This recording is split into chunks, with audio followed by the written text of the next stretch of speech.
All right, we should be good. I'm gonna check. I'm trying out, see if I get chat up on here. I don't trust Streamlabs though, and I don't think it's working. It is not working. Great. I knew I shouldn't have trusted Streamlabs. God damn it. Wait, was it right there? Oh, I think it popped up hella late. Oh, there it is. It's all weird and not in the right spot though. Great. Okay. So What is is the time where I okay? get energy drinks? This is the time where you get an energy drink. Let me see if I can just make it bigger real quick. Sorry, guys. Okay. It's fine. I had my Oh, I can make it I had bigger. my output be weird, so Well, here's a good time for while I'm doing this, all awkwardly. Unfortunately, the way OBS works is I can't do this unless, or how YouTube works, I can't do it unless I'm live, which is really annoying. I think I could crop the side of this though. I can maybe try to record something and test my mic while you do that. I'm just gonna try to get rid of that and just do. It's a little more scuffed, but oh, it's so scuffed. I don't know. How blurry is that, chat? Oh, it's not that bad. Okay, I think I'm overreacting. It's really not that bad. I just need to put. I got some for my ADHD riddled folks. I got some background footage. I played some games. Don't worry. Might have to cut off the bottom of it, which is fine. I'm just gonna put this down here. Put this over it, and that should be good. Oh, I need to go over that. I am so sorry, guys. It's YouTube. The way it works, you have to be public before your stream elements can moderate anything, so I couldn't check. But that should be good. I should have my ADHD riddled folks taken care of. And then what is up? King Khaled, Delacy, Wow, Jason. Oh, I don't even have it on the right. Sorry, guys, that's scuffed. Scuffed. There we go. Now you can see Anton, and there comes Simon. What do you mean you can't see, Delacy? What does that mean? No, Delacy said he can't see.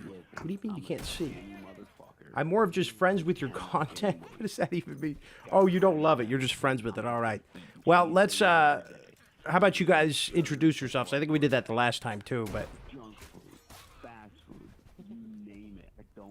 Oh, I got so confused because my stream was loading, so I thought it didn't work. But I was watching YouTube as a stupid person. Anton is my name. I'm the CEO of Perfect Random and co-founder, as well as Simon. I'm also a co-founder and also a arts guy that also comes up with stuff. You could say I'm the chief come-up-wither, I think. You should put that on the website. It should say, Yeah. Simon, chief come up or. Yeah, that's me. That's me. I put it on LinkedIn. Oh, yeah. Oh man, with all the other come-up-withers on LinkedIn. I thought LinkedIn was dying. Is that true? Yeah, I've I heard don't it's have like a ghost. It's like the dead internet theory come to life. Like nobody on LinkedIn's real. Like that's what I heard. I mean, it certainly feels like that, but I think it's unfortunately more alive than ever. I think it's actually people moved away from other social media and removed it entirely, but still are on LinkedIn. It seems like Okay. every student out there is sort of told that they need to be on LinkedIn or else they're never gonna get a job, and they seem to like take that shit real seriously. Yeah, we're in a recession, so it's very apparent for at least the games industry. It's like, yeah, it's very alive, I would say so. Oh, but okay. also full of AI, so I And don't know. Yeah. scams too. I mean, like mine. I think it still says I work for Microsoft testing games, which was like 5 years ago. Like I have not done that in forever. But I haven't bothered to go on there and like edit it because I'm like I'm a stay-at-home dad. I make YouTube videos. Nobody needs to see my LinkedIn. Like, so guys, what we're doing? Oh yeah, I guess so. Huh? What we're doing today is a little Q&A because SULFUR has been in early access for a year, which is insane. I mean, you guys, honestly, it's no small feat for a year and over 200,000 sales. Is kind of crazy in the industry. Yeah, I said when we started that we should sell 150,000 copies, and I think I made a lot of people very nervous because they thought I would like I don't know, kill myself or something, because that would never happen. Because that usually doesn't happen to a studio's first game. So but we outdid that. I'm the cynical one, and he's not the cynical one. I did not think that we would sell this much, but I also would have been okay with a lot less. So. Yeah, me too, certainly. But I would not have been okay with like lower than 80. I think then it was like, okay, then we can't sustain a business, and that would have been hard. I was at some point about like 1,000 reviews, then I'm happy, and I'm at like 5,000, so I'm good. Yeah, I think you guys blew past 1,000 after like the first weekend. Like it was quick. It was like I think first day we passed 1,000. So yeah. Or not reviews, but yeah. Reviews was later, but first years, at least for a few months, sure. So what we're doing to celebrate is a little Q&A. So you guys will be coming up with the questions, and luckily, I made a post where I asked people to drop questions if they can't make it, and thankfully, a lot of you guys were able to make it. Holy shit, it's them, said Dave Shaw. Hello, my favorite Swedish devs from Zatura. I thought it was Zathura for a second. And then we got a question from Crunkle Christian right away. So no matter what, we'll have questions, and I don't have to think of any on the spot, which is perfect. Okay, so let's just get into it, because I am excited to hear some, like, off the chest. We don't know what they're going to ask. Crunkle Christian said, which weapon in Sulfur is your personal favorite? I love that question. Death Star. For sure, because it's like the mechanical aspects of like I like the thing that goes back, the ones that Lugers have, like the thing, the bolt thing that's sort of like bends like an arc, sort of like whoosh, goes back and forth. I think that's great. So that's probably the one I would want on my wall. So that's and that I usually design the guns based on what I want my air rifles to look like, so that's what happens. Yeah, I think my favorite is the Pale Horse, because it makes that sound, and it's a revolver. I like revolvers a lot. And I also really like the Dirk. I think the Dirk is really underrated. That's my... Wait, does that background footage really have audio? My goodness. I am so sorry. Did you say the Dirk? I saw a comment that said I think I was listening to a podcast when I made that, and I can't have audio. So, how do I actually find? Can I also see the people who are talking? Yeah, it's on YouTube. In the chat. Oh shit! Hold on, where we are, I think. Let me drop an audio source for the Discord call really quick, and then my bad. Okay, guys, say something real quick. Hello. Saying something real quick. Perfect. Okay, now if I delete that, and then thank you so much. Who dropped that knowledge on the background footage? Who did that? You're a lifesaver. Okay, I think that should be good. Okay. Did it really have noise? I don't see it. It wasn't coming up on. That's weird. Let me know if it's still doing that. I'm so sorry. Thank you, Donk. But yeah, so the Dirk. You said the Dirk and the Death Star. Yeah, and Pale Horse was also Pale Horse. Yeah, so, but also like I also like the Ploika. A lot of people hate the Ploika, but I really enjoy the sort of like being able to juggle the enemies with high rate of fire type thing. It was like one of the first things I sort of like wanted to have in there. But I don't hear this audio they're talking about. For the background gameplay, you don't hear the audio? No. No? Okay, because I'm not getting any notification. It still does, but it's really quiet. Do you guys have Sulfur open in the background? I hate to ask, but because I'm not on OBS, it's not coming up showing that there's any audio for me. So that is somebody's gaslighting somebody. I think I'm getting gaslit here a little bit. Yeah, I think so too. Yeah, because you need an audio source open for that, so it's a little confusing. If it's in the background, it's quiet, but I can hear it. Okay, yeah, I think we're all right. We're just gonna have to deal with it because I don't want to have to keep. Like I'm so obsessive about that stuff. Like before we started with Anton and his audio, I'm the same way. I'm like, okay, I gotta get this perfect, and I don't, So I don't want to sit here and dwell over that. Some random dude. Yeah, that's us. That's us. What is the intent behind energy weapons? What niche do they serve? Simon, you go. Coolness. I mean, at some point there's like because we're gun nuts, but we're not that gun nutty as a sort of like Tarkov player would be, for example. So like, of course, we need some laser shit as well, and so like let's put some lasers in here, but also let's not make them sort of like standard laser weapons. I guess the niche they fill is like they don't do recoil, and they can't, and beyond that they can't really be modified. But then again, we have been discussing where like making other guns being able to be chiseled to energy guns and vice versa. Even though we decided like a long time ago we wouldn't do that, but we also, what can we do? Like, if you guys want it, we're gonna have to make it, I guess, because you're the players. I mean, you guys have set a precedent for that. I don't know exactly what was in development before early access started, but there's some things I could make a guess that was probably made because people recommended it, like the upgraded storage units and everything, how fast that came. So I imagine, I always tell people, and it's probably out of line, but I'm like, hey, if you guys, because some people comment on my videos and be like, oh, they should add this, and I was like, you should keep saying that, because if they hear about it, they might do that. But I'm like, they seem to do a good job with that, but I can't confirm if they're actively listening for things to add. But it sounds right there you are.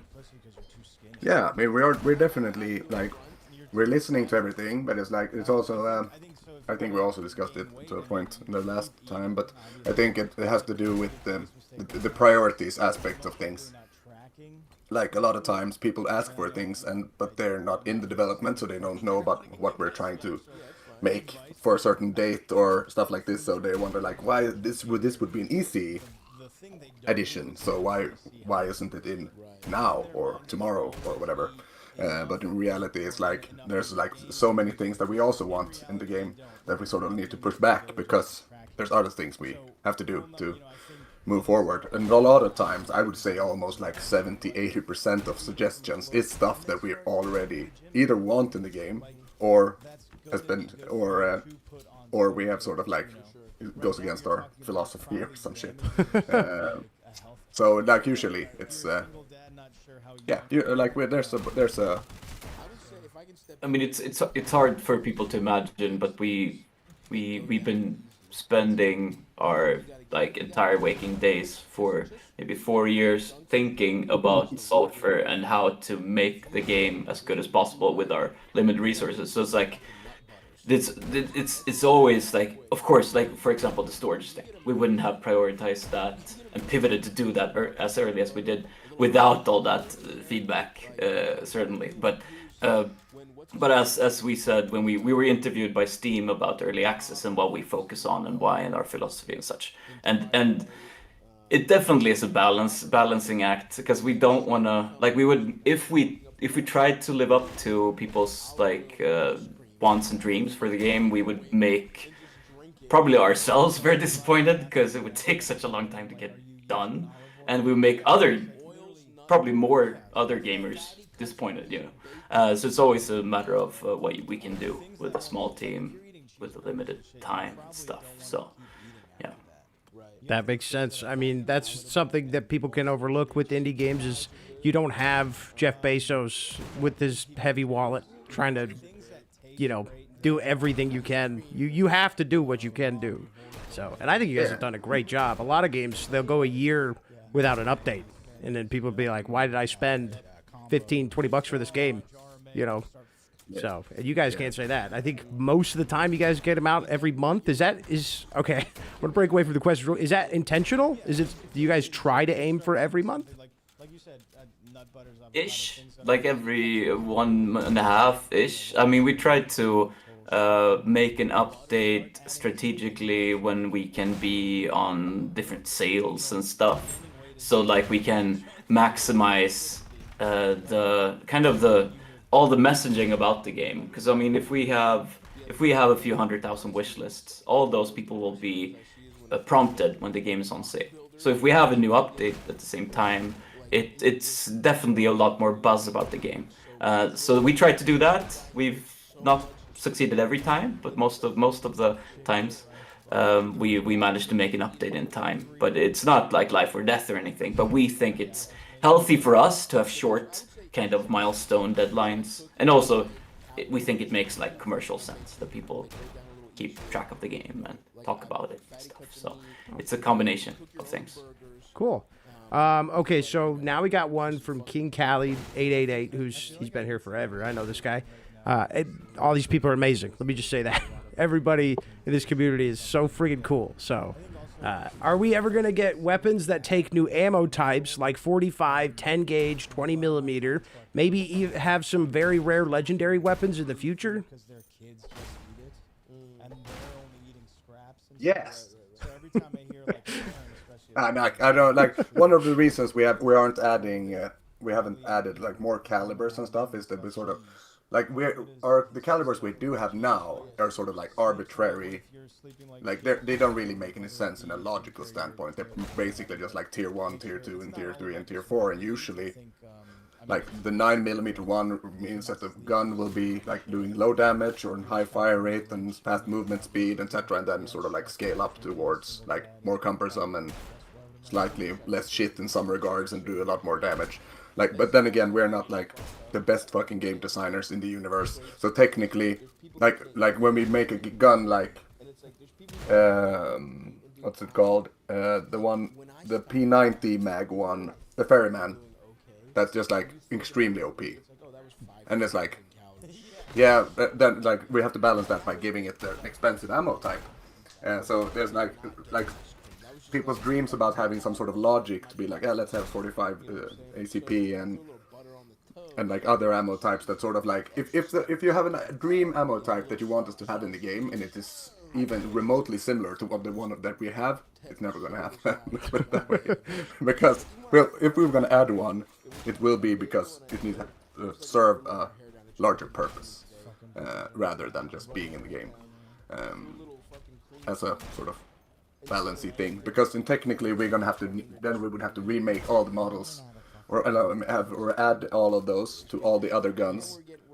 It's like, yeah, we try to avoid doing a lot of work when we can work smarter. Like if a feature, sort of like when people ask for more storage, for example, that's just like we're more inclined to do that if the thing if it doesn't require a fuck ton of rework or stuff like that. So sometimes it's just like, this is a no-brainer. People are like, yeah, shit, this is the best update ever, and it was the easiest. And it was just the best. And it felt like but it's something we worked like really, really hard on. People don't really give a shit about because it's depends on if the things that are easy are more likely to get in. Let's put it that way. Okay. First. But yeah, so I just have to answer his question, I guess. So probably no. I'll say like no. We try to avoid adding more calibers. That's a short answer.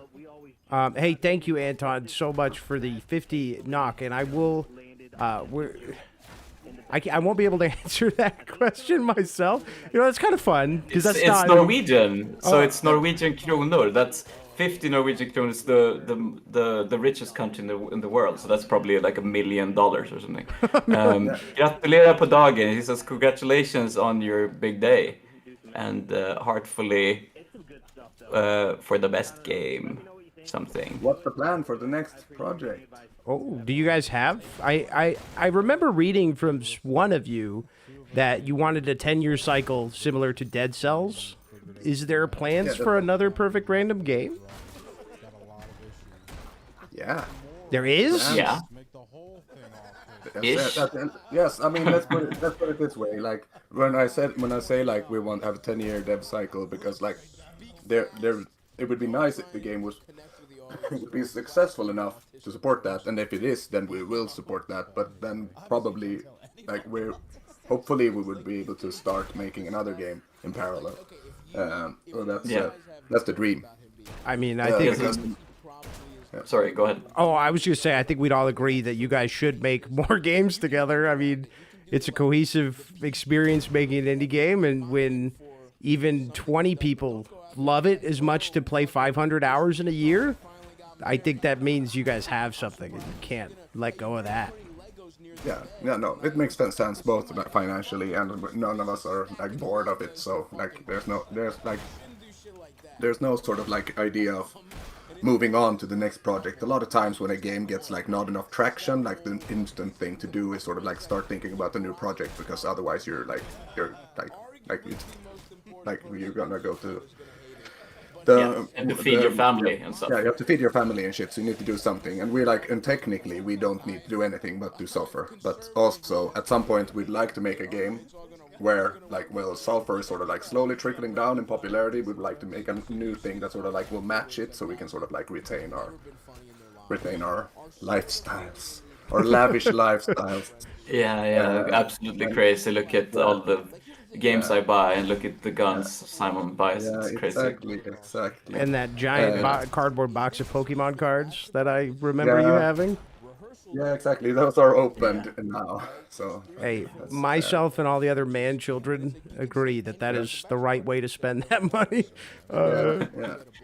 Okay. Yeah, we certainly need to sustain that, but no, it makes sense to stick with Sulfur, but we also like really wanna start working on the next project. But it has to make sense, you know. Yeah, we've been talking about sort of like ideas for a long time. There's a document with like lists of like, I don't know, perhaps 20 game ideas, and they're mostly like one or two that we've been talking like excessively about. But we'll see. That's amazing. That ties into a different question here. Somebody asked you, is it only you two or more people? And we are more people. We have about 10 total working on the game right now, including contract work. So we have some people making animations and 3D art and stuff for the game. So they don't work full time and probably will stick on the project part time, you know, after we go 1.0. So yeah, dream would be in parallel to have the new project and keep making stuff for Sulfur. That would be sweet. Yeah. Zatura asked, will we get branching area transitions? No. Okay. No, perhaps no. Zatura is very known to us. He makes guns for us as well, so he's saying things. But yeah, no, actually, we were actually messing around with the side rooms in the last update, and Turbo, aka Tobias, aka Mokiarutan, actually did some sort of like, here's like a possibility to do like off-branchy stuff. So I wouldn't say it's impossible that we would like be able to do like branch off areas that sort of like tie it back in together with the main path again and stuff like this. But we don't have any plans for it currently, because we've always been sort of like hard limited to not being able to do that. I'd love to make that happen, because that's the best Dark Souls level design stuff. If you don't mean some sort of like alternative paths, like that's not technical, etc. Because then it's like, I mean, if we would make more content after the planned content that I'm not going to talk about too much, because I will spoil everything. But then we would, we could do that in theory, and it will be. You would say that it's an off branch, sort of like perhaps a prequel stuff and time travel and shit, just so we can get stuff in there. I mean, if somehow lore-wise. If you talk to Kevin, I did a little bit of. Someone asked me to do a full breakdown of the whole dialogue and story, and I started at the church, and I made it through Ralphie and Kevin, and I was like, holy shit. It took me like 2 hours to get through all the dialogue options and actually read them through, but the stuff that Kevin was talking about in regards to like time travel and stuff, where he was talking about him and his boys open up the multiverse kind of thing, that was the vibe I was getting from the dialogue. So if people can't even have a problem with that because it's been already established if you talk to Kevin. Exactly. So like one of the things that like when we're establishing, like naturally, and I'm not going to claim that we had this idea for fantastic storyline when we started making the core parts of this game. So that's something that I've been like in the bathtub being like, how the fuck I'm gonna have this make sense. So like when I ended up with what I ended up with, I was like, it's good that it's possible. It has the possibility of being this open-ended, but still also kinda. It sort of kind of works. It's like it's very thankful to work with a universe where it's like you're ending up in a parallel universe to yours where anything can happen. It's very, very practical. But there is like a bunch of more lore stuff like coming in, and it's gonna be more tied together. Like with the Kevin stuff, that's gonna also be a bit more obvious probably in the next patch. Oh. And also like a lot of things are going to sort of unravel, I think. And people are going to be like, oh shit, there was an intention for this. It was just not some random shit that they put in there.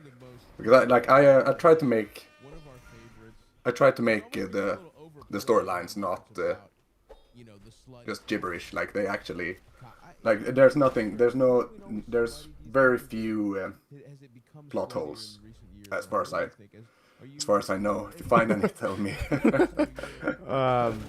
So the Black Swordsman asks, what games were you playing during the development of Sulfur? Which, I mean... Dota 2. Yeah, Simon has been playing more games since last time we talked, but there was a lot of Dota 2 back then. I was playing Vampire Survivors when we started. It was like a week or 2 weeks old or something. Yeah, also when we started this project. Yes, I couldn't shut up about Vampire Survivors and tried to make my co-founders play it. They didn't. Simon played it like last year and was inspired. I played it in the bathroom like a few months ago. That's and now I'm addicted to Megabonk too, so I get it. Right? Yeah, you get the genre, but also Returnal. I've talked a lot about Returnal. I tried to have us make a system in the game that was a bit like inspired by that. What we ended up was kind of an in-betweener of what Returnal has and what we envisioned for Sulfur, like being a gear-focused game where everything's like you start from zero and it's very old school in that sense, but then you can build anything basically. While Returnal like unlocks progress of every gun you use. So I thought that system was really innovative and super cool. But what we ended up with, I think, really works for Sulfur. But yeah, that's probably the two games I have. Since I haven't played a lot of games because we've been working so much, so I started playing Dota with Simon. That's I pretty much only play Dota 2. It's like the only still I don't know how many hours I have, 25,000 or something. But it's like when we started making Sulfur, like I wanted to make something that resembled games from the past, sort of boomer shooter-esque type games, but also mixed with a sort of like modern Tarkov-esque, sort of you could aim down sights and sort of like flirt with the sort of like weapon nerdy genres like DayZ and stuff like this. There was also some DayZ played and stuff. Played some Hunt, Showdown. But otherwise it's like Counter-Strike meets Diablo in a classic roguelike-esque thing. There's a game called Ivan. I think I probably recommended it last time we streamed as well. Play that shit. If you ever get bored of Sulfur, play that. And don't play Megabonk because you need your life. Don't play Megabonk. Play Returnal because it actually has an ending. And it's really, it's one of the best games this generation. But Sulfur Survivors when? Yeah, I tried. 4 years ago, it didn't happen. He did. I mean, if it said it now, I'd be like, yeah, that would be the. Now's the time to jump on that with how much people like Megabonk. Hey, I think it would be. I think it's Sulfur, just the systems we have and stuff. I think it would be amazing as a Survivors but yeah. but honestly, like it was, like we were going for something. I wanted to make something that was more akin to sort of like a Diablo type game rather than a arena type shooter or like I don't know. I think I had a sort of like a more sort of disdain for the sort of like overtly gambly games back then. But now I'm a fucking degenerate, so now I totally get it. And I'm like, yeah, let's just do that. And porn. Let's do that.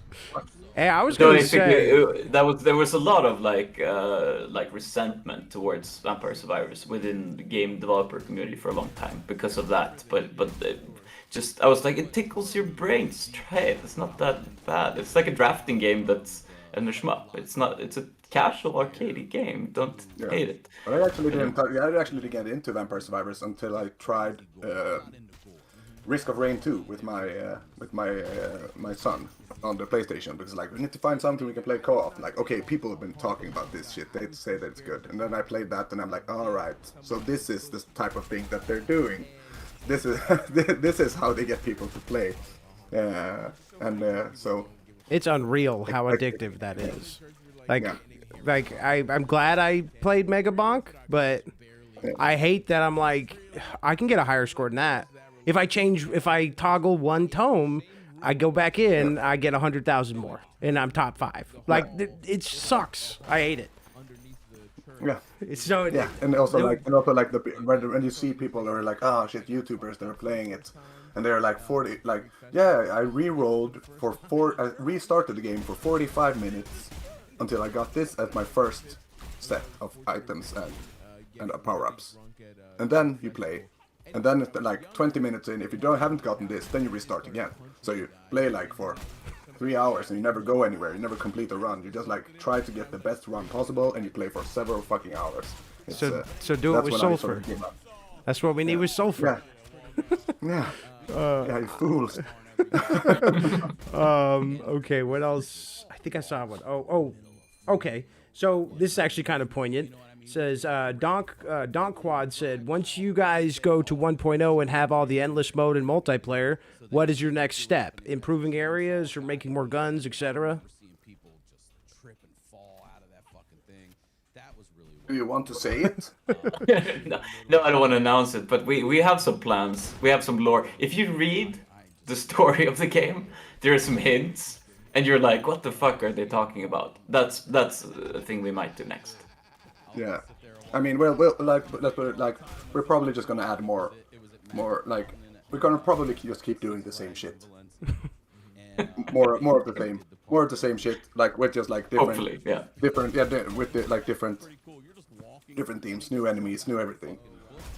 Just like keep going, adding content, and sort of like the same thing we've been doing, but like everything that sort of seems fun and makes sense. Like if it just like keeps going, then I like don't be surprised if like next year or like 2 years from now we have like, oh, fucking 5 versus 5 deathmatch or some shit. I don't know. I've seen a lot of people be like, they should lean towards PvP, and I'm like, that's probably the Counter-Strike influence, because you did mention Counter-Strike was heavily influenced on the gameplay style. Yeah. So I see where they're coming from, but that would feel a little foreign if it happened tomorrow. Yeah, for sure. Like, because like we're doing multiplayer, but if we've done multiplayer, then it's like then the step towards deathmatch or whatever is not necessarily very far away. It just needs to sort of like make sense, and enough people need to play the game for it to be worth doing. Because at some point we're, oh shit, your door opened. Okay, damn. Yeah, I saw your door open. I thought it was mine for some fucking reason, and just got spooked.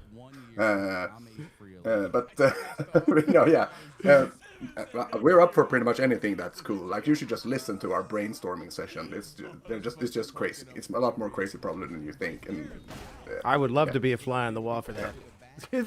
When I first saw the Death Star, I was like, I think there's a YouTube short where I'm like, you have to be the smartest person in the world as well as the craziest person in the world to create this. Like I would love to hear some of your guys' off-the-chest ideas that are probably insane, because that's where the best stuff comes from. You know, people love that short. They're like, what is this game? What is this game? Even though I always put it in there. But yeah, I mean, we try to sort of like, I see, like, when you pick up a new gun, it's always nice if, like, you pick up a new gun and you're like, oh, and then you shoot, and you're, like, surprised of what happens. Because you, like, expect something, and you get something else, and then you reload, and then like, the salamander, for example. People pick it up, and then they shoot, and then they reload, and it just, like, pulls out the entire fucking grip. That's a mag, and they get annoyed as hell, because all they wanted was a normal-ass Desert Eagle, and I couldn't give it to them, because because I'm a troll like that. Yeah, I love it. I think it makes the world a more fun place to be in when stuff like that happens. But I'm Yeah. also I'm a I think prankster. surprises in general is very important for like because people get what they expect. It's not memorable.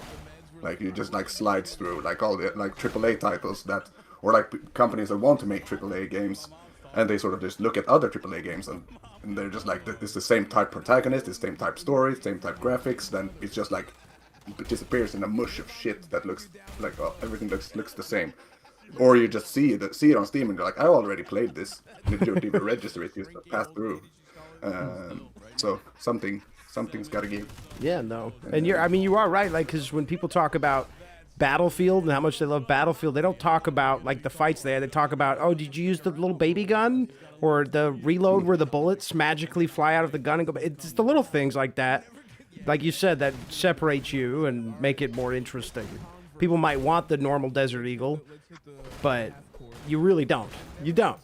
Yeah. You just go play The Counter-Strike. modders will put that in later. Okay, so Crunkle Christian said, will sewers ever get a boss?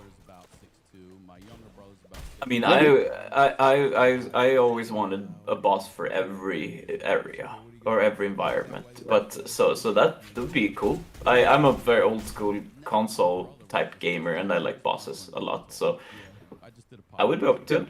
One of the reasons that the sewers doesn't have a boss is, for example, that like some of these areas was supposed to be sort of like in between areas that grew large. So like in the start, like sewers wasn't really supposed to be its entire area, and we didn't really have resources or time to put bosses everywhere. So like we had plans for where to put bosses, but then an area sort of like magically evolved into something that was bigger than what it's supposed to be. And then now we're like, ah shit, but we can't prioritize making a boss for this. So we'll just like make mini bosses and stuff. And that's why the cardinals in town exist, for example. They're not a straight up boss, they're just like a mini boss or grub in the caves or stuff like that. But yeah, like I wouldn't say would be impossible. We could probably do that. Compare like depends on like, but we always try to sort of like we wouldn't do that when we already have bosses ahead of us that we know that we're planning to do. So we would never prioritize going back and doing a boss where like it already sort of works. So we need to make the future shit work. That's first fair. before we go back. But yeah, I'd love to do some more bosses. They are it's getting a bit harder, bit hard to figure out like how to make boss moves and stuff unique in an FPS game. I But feel the like the rules of bosses have gotten more extravagant. Like since Yeah. Forest onward, they're all very unique. You know, not to say like I guess the best example would be the town boss is probably considering the Cardinals are already members of Castle and everything and Dungeon. That's probably the least unique, although they could teleport, whereas in the other ones can't. But Forest onward, like I think Terror Bomb is the perfect boss fight, in my opinion. Because you add that parkour to it, it feels kind of like Mario Party in the middle of the fight, and I love that. So that's like the perfect boss for me. So I do feel like you guys have been really creative in approaching those boss fights. Yeah, but there's like everyone just like nukes them in 2 shots. So like I try to come up with new ways to make it last a bit longer. Like I know like when people show up I don't know, remember who it was in the Discord, but the complaint is sort of like, but I killed this desert cloth like 1 shot, and then I wait for 45 seconds, and then I shoot 1 shot, and then I wait for 5 minutes, and then I shoot him once, and then he dies, and it's like, yes, that perhaps wasn't the best way to make the fight longer. I guess I'm thinking about stealing that shit from Mega Bonk, where where the boss, when you hit it at a certain threshold, it's sort of like he becomes immortal and gets some pylons or whatever that you need to destroy to be able to damage him again. I think that's pretty clever. Because then you need to sort of like, shit, even though I have the most OP gun ever, I still have to like do some parkour and dodge some shit. Yeah. So I'll probably steal that for something. Stay tuned, I guess. So, Wow Jason, and I hope I'm saying your name right, said, were there any ideas you guys had for the game, but they proved to be too technically difficult to implement? So, like the big picture. What was the question one more time? It was, were there any ideas you guys had for the game, but they proved to be too technically difficult to implement? Yeah, I think like half the game, and that's why we're early access. Yeah, exactly. No, that's not technically. That's a time constraint. No, yeah, for sure. But the most, I would say, like the technical aspect, we're pretty good at. It's one of the things that I'm sort of like. I care a lot about not overscoping and sort of like taking the smartest possible route towards the destination you're looking for, like for the game field thing.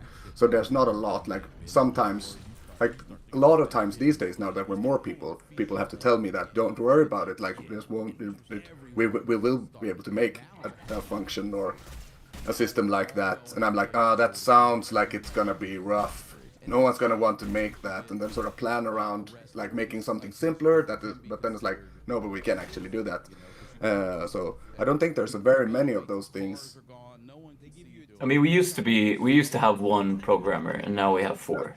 So it's like we have more than four times the capacity, because them together they have different strengths. So it's like we can do a lot more, and we don't have to think about this as much. But I think it lives rent-free in Simon's head, that those kind of like thinking of limitations and caring about it being easy to like understanding programming enough to make something easily solvable, kind of. And I think I've learned to think the same way. So we don't run into it a lot, but I mean, we definitely would have loved to have multiplayer earlier if it was like push a button or something. Yeah, or a performance would be nice to have earlier too. Like, earlier. Like we have better performance now, but we used to have pretty shit performance. But also like when it comes to, I blanked. I lost. Yeah, I mean it took us a year to optimize the game to run on a Switch. So we have Switch dev kits, and we tried to get it running on that thing, but it took almost a year before it was like properly performant, 60 FPS on a Switch. But that makes it run on anything now. So I mean, in your defense, though, the Switch struggles to run Pokemon games. Like, so our game has better frame rate than Nintendo games has on their own platform. So it's like that doesn't tell you a lot, but that's something. So and also like I think when it comes to our current performance, like when it's not working, it's usually like edge cases where things are going bad because but the sort of like average performance on like low end PCs is pretty high comparatively to other games. So like if you would play like game like Peak or something that you could assume that you could be play on internal graphics on a like I don't know a $700 computer, like it would be a bad time, but you could definitely play Sulfur on one of those. So I'm happy with that. Yeah. No, yeah. You could tell. I think at the last patch, I was like, wow, this just feels smoother. And I've been playing for so long that I didn't notice it. But while playing it, I was like, this is like a significant... And it was supposed to be the quest/quality of life update. And I was like, every patch does make it smooth out a little bit. And you can feel it. But, I think you guys do a good job at that. There, like, people that complain about the performance, I think should play Borderlands 4. Even after the updates it's had, because it can be so much worse. Like, I don't think it's that bad. But we also have this like there's this idea about being folklig. I don't know what the English word for this is. Like when you support like lower end devices and stuff, because like there's just a lot of people out there in the world that can't afford or don't have access to devices that can actually run certain type of games. So it's like you can't sort of like make a mid-range idea about like what's the system requirements for standard games in the world and sort of make a median out of that and be like, yeah, but if you don't have that, then you shouldn't be able to play. But like if you look at countries, like I don't know if I could mention any, like, but I don't know, like a typical place is like South Africa. It's like one of those places that has like really high like mobile game users because of like there's not a lot of like high-end PC players comparatively. And so if we can like reach that market or like make people like that play more, like for like we have testers from Romania with like Pentium Gold computers. That's just like Pentium Gold PCs. That's just like the lowest fucking standard benchmark possible. And if it runs on that, then it's like hell yeah, like there's a bunch of people that can suddenly play the game that wouldn't be able to play stuff. And those types of people are really grateful that you make a new game that will actually make it run. Sort of like when Battlefield 6 did the thing where they're like, hey, like fuck this ray tracing shit that people are like force fed. Like we can make a game that looks just as good without that, and it will just run on worse hardware. And it's like, yeah, why didn't you? Like, why not? Why didn't anybody else think of this? Yeah. Like, so what? So Dave Shaw said, "How do you guys feel about people making Soulflikes?" Now, I'm not sure if I've seen a Soulflike. I've looked for them. We'd love to see that. We joked about that, but it's like I don't know. Is that like? Is yourself like? Tell me who to sue. Yeah. I think the closest No, I I've mean, seen is Witchfire, but that's also way more into the RPG side of things. It really just Yeah, does and the I same think they started extraction. before we did or something Yeah. like Technically, it. probably. Yeah. Probably. Yeah. They probably started before us, and also like the genre we're in is not necessarily unique. It's just a unique mixture. I Yeah. think, or like comparatively, like Yeah, because, I mean the mix is unique, but I think I hope to see people stealing shit from SULFUR. That'd be cool. Like see, I mean I've seen some Swedish teams that just like somehow accidentally also made grid inventory systems and cooking in their prototype, which is like wasn't around when we started making SULFUR. I feel it was not at least in our friend group, but I've seen it happen, so that's cool. Yeah. yeah, I like cooking. I mean, yeah, but I mean like inventory management has been around since before we were born. Almost, Forever, but that yeah. combined with like finding ingredients and cooking the first 10 minutes. What we saw other Swedes specifically doing that, and I was like, I knew it. But I don't actually know if they were inspired by us. It I could be guess like I guess a anything. decently modern idea is making like FPS games with like guns and shit, inventory management. Like I don't know, Rust is a decently old game, of course, but I mean the Tarkovy aspect. What's the other game? Zero Sievert and stuff like this. Yeah, AC and like shooters. Project Zomboid was my biggest inspiration to like, oh, what if we could do anything with anything, but just combining it and putting it apart and together. Because that game does it extremely well and just lets you explore without telling you much. I mean, Minecraft for. I mean, so it's like we didn't invent any of this, but it's I mean the combo in an FPS, ultra-violent with cursed guns. If anybody makes that kind of setup, then it's probably inspired, I would say. Okay. Who knows? But at the end of the day, you guys want those. You want to see more games in the that'd realm be of fun. We can do a Soulfur bundle. gameplay. We can do a day one bundle when they release. Or even I mean, collab.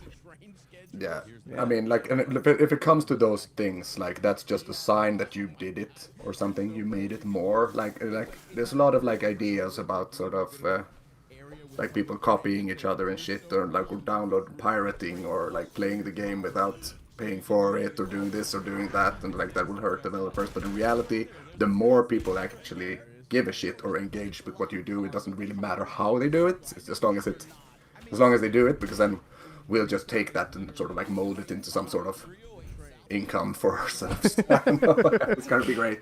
Just do it. Do whatever the fuck you want. Speaking of that's a good segue into Ledding's question, which is something I think I forgot to ask when I talked to you guys, and that is, will you guys add modding support? Like, yes, yeah, that would be awesome. Yeah, Yes. I mean we have modders and they work really hard to make it work because we didn't have any hookups or do anything special like that. we keep But breaking they keep breaking the game, and then we break their mods when we make updates and stuff. So I mean it's high risk when games early access for sure.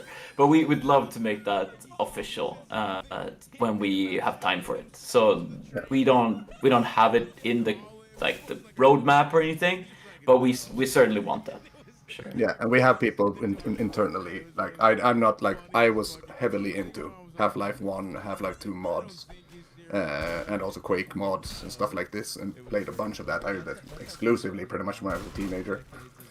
So I love the mods. I love playing mods. I never really modded myself, but there is people on our team that's like the only reason they're not talking about modding all the time is that they're trying to be strategic about when to talk about adding mods, because they want to have mods so much. So there's champions for modding from inside the company. So there's no need to worry about that as long as we'll keep going with Sulfur. Like if nothing unforeseen happens, then there will be modding, I would say.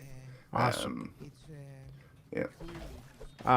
So this one's not a question, but I'm gonna read it anyways because it was from Roger DeLune. He said that he can't watch, but he wanted to congratulate and thank the studio for such an amazing game. It's their favorite shooter and has helped them through some difficult times. And they said best of luck with whatever project you do next. So, yeah. Awesome. Thank you. Thank you so much. That's cool. Hope the bad times are over. Yeah. I just Glad love we could hearing help. that. Yeah. Because isn't that like the best? That's the best result of a game, is to take somebody out of reality and to immerse them into a place where they don't have to think about the bad stuff that we all go through every day. So, yeah, I just thought that was a nice little message. Yeah, I think so too. I think that's a nice thing, but it's also like the best type of game is probably the one that makes the people turn off the computer and go to the gym. But we don't have Maybe that. he did that. Yeah, Maybe we made him do it. Yeah, No. I mean, that's the dream. Like everyone just like, hey, let's get together and just go to the gym, y'all. It's gonna be great. Was that like it was like We Fit? So like We Fit is the best game. Yeah, exactly. Yeah, that's we're announcing now. Next game is a Wii Fit. Man, that would be so fun though. Sulfur Fit? Yeah, we just repurpose. We buy all the old Wii Fit boards and we just like resell them. And, No, we just make the main character be on Segway or something, like so you can and then you have a gun, you have the Wiimote, like the proper like Link's crossbow training. Like we're the second game to support that hardware, peripheral hardware, and then we can you can go around. That'd be awesome. Yeah. No, but it's hype that people feel the game has a positive effect because because it's our job, so that's extra nice. Yeah. So Mr. Soso 1060 said some scrolls seem very useless. I think I can feel that. Sometimes you have to mix them and then you get level 2 scrolls. But they asked if there's any shot at getting other rework. Do you guys plan to rework any of the other scrolls like you did with Holy Fire? Yeah. Yes. Like there's a lot of stuff actually, because at the pace we added stuff and sort of like the amount of stuff that we added for the sake of having variety, a lot of stuff isn't very balanced, and that's what I meant when I'm like, hey, we're not the best game designers in the universe, because obviously it's obviously used. Like some people that are like gaming the game can definitely make something that sort of can carry them through the game, like after 1 hour. Like if they actually just like find all the sort of like small quirks about how the game operates. So like the balance, anything from balancing like that, for example, like the muscle attachments that people like don't like, they almost always all do the same thing. That's because when we made them, we didn't really have the stats to work with to make them do anything else than that. Which means that we're gonna we will make stuff more unique like that and try to balance out stuff as much as we can with the different tools that we have available. So yeah, for sure. It's just that like most of the time we're more focused on trying to get to the end of the sort of game, so we can start working on the stuff that doesn't feel right. So just because like, okay, now we're looping around, so we can get to 1.0, and then we just like make everything tighter within the game. When it comes to balance, also oils. There's some oils that is just complete garbage, of course. and adding more oils, more stats we have planned that we don't have. Oh yeah, we talked about the sort of like stuff that we haven't been able to do technically, it's like we built ourselves a bit into a corner when it comes to knockback on enemies. So there's supposed to be a knockback stat that you can put on guns that will knock back units. For example, and that would also make some of the scrolls combinations that we have planned work, because they're based on doing that. That would be awesome with all the little death holes, man. I would love like a force gun to push goblins into the death. Yeah, stuff like that, and and that's been planned for a long time. But the physics and how the movement of the enemies have been working and stuff hadn't really supported that, so it was just too big operation to handle. We just take too much focus from just moving on. So it's been waiting, but we're close to doing that now, as well as some other stuff when it comes to oils. I'm planning 3 new oil sets or something. King Khalid actually asked right after that. They said, "Will there ever be potion mixing similar to Tier 2 scrolls?" I mean, perhaps, possibly. Maybe. Nothing's really stopping us from doing it. I think it's just a matter of trying to make things coherent throughout. How much do we want things to be? For example, it's also been talk about can we make the stats of individual stats of guns tweak here and there, hey, you put a gun into a thing and you get 10% more damage permanently, or a bit more of this or a bit more of that. And then I've been but what does that make the oils? Shouldn't we just do something with the oils to make that work then? Because how many ways do we want to be able to modify stats? So it's but it's also doing oil-alike things for equipment, other equipment, so you can add more armor to your shirts or whatever, more different stats everywhere. So that's definitely not impossible. Oil mixing might be a thing. But it's it wouldn't work like enchantments does, because enchantments works on a grid, where we want to make sure that every type of enchantment can be mixed with every other type of enchantment to make one new thing, and that's the baseline we have, which means that we're missing about 12 or something. I don't know, 12. I think it 8 or something, but yeah, there's we have a matrix of combinations. So somebody will probably know what we're missing. But there's a bunch. There's a bunch that we're missing. Anyway. And so, if you wanted to stay on that same theme, to do that with oils would take almost a lifetime, right? Because there's 400 of them.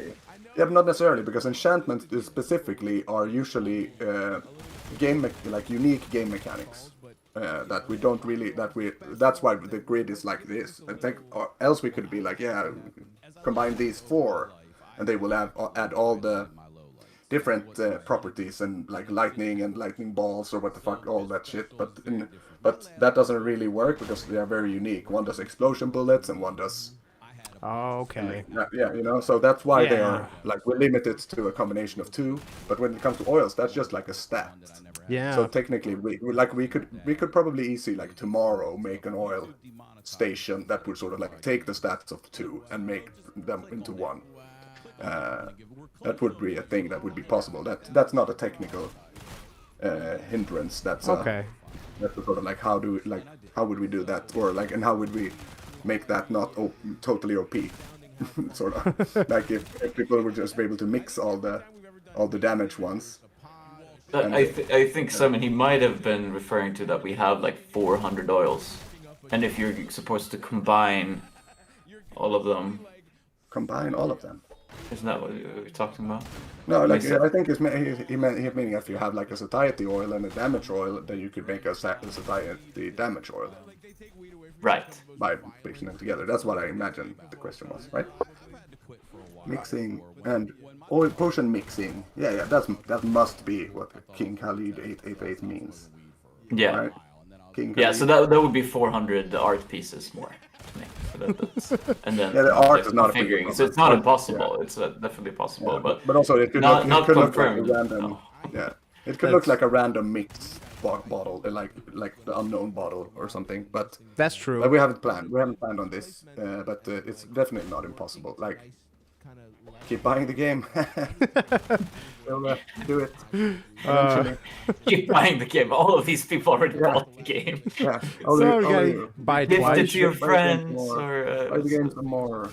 Um, Don't buy the game and give it to friends. Like, give them money so they can buy it, so the reviews will be counted. You'll have to do the Skyrim thing and just start releasing it remaster year after year. Yeah, we're gonna do that for sure. And then the mobile version with ads. That's also gonna happen. Hey, I could see this on mobile. I mean, you got to run on Switch. Yeah. I wouldn't mind. Yeah. Moondoom 25 asks, will there be weapons created for combining items? I assume they're asking in the sense that you can make like certain throwables at a crafting station. Are there plans to do guns or melee weapons that might be able to secretly be unlocked that way? That would be an interesting little Easter egg. We thought about it. Yeah, we thought about how to do that. But it's also like they should be harder to make, and kind of it becomes like this ultra specific kind of schematic to make a gun. So it's like, I don't know, like it's to make that make sense for anybody to discover or have the right ingredients and actually do it. It's just like, yeah, it's not impossible, but it's like the food is like has some kind of logic to it, because it's like you know how to make food, hopefully.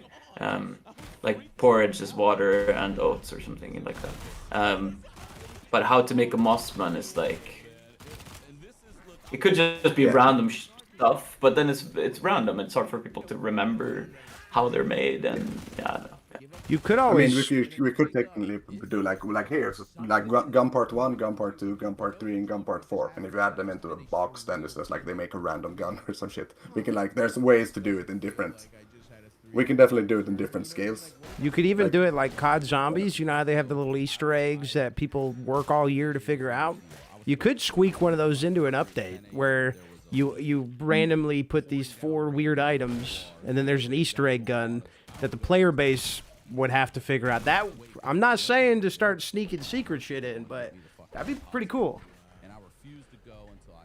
Yeah, but random gun parts that people can save and then just create items is kind of fun.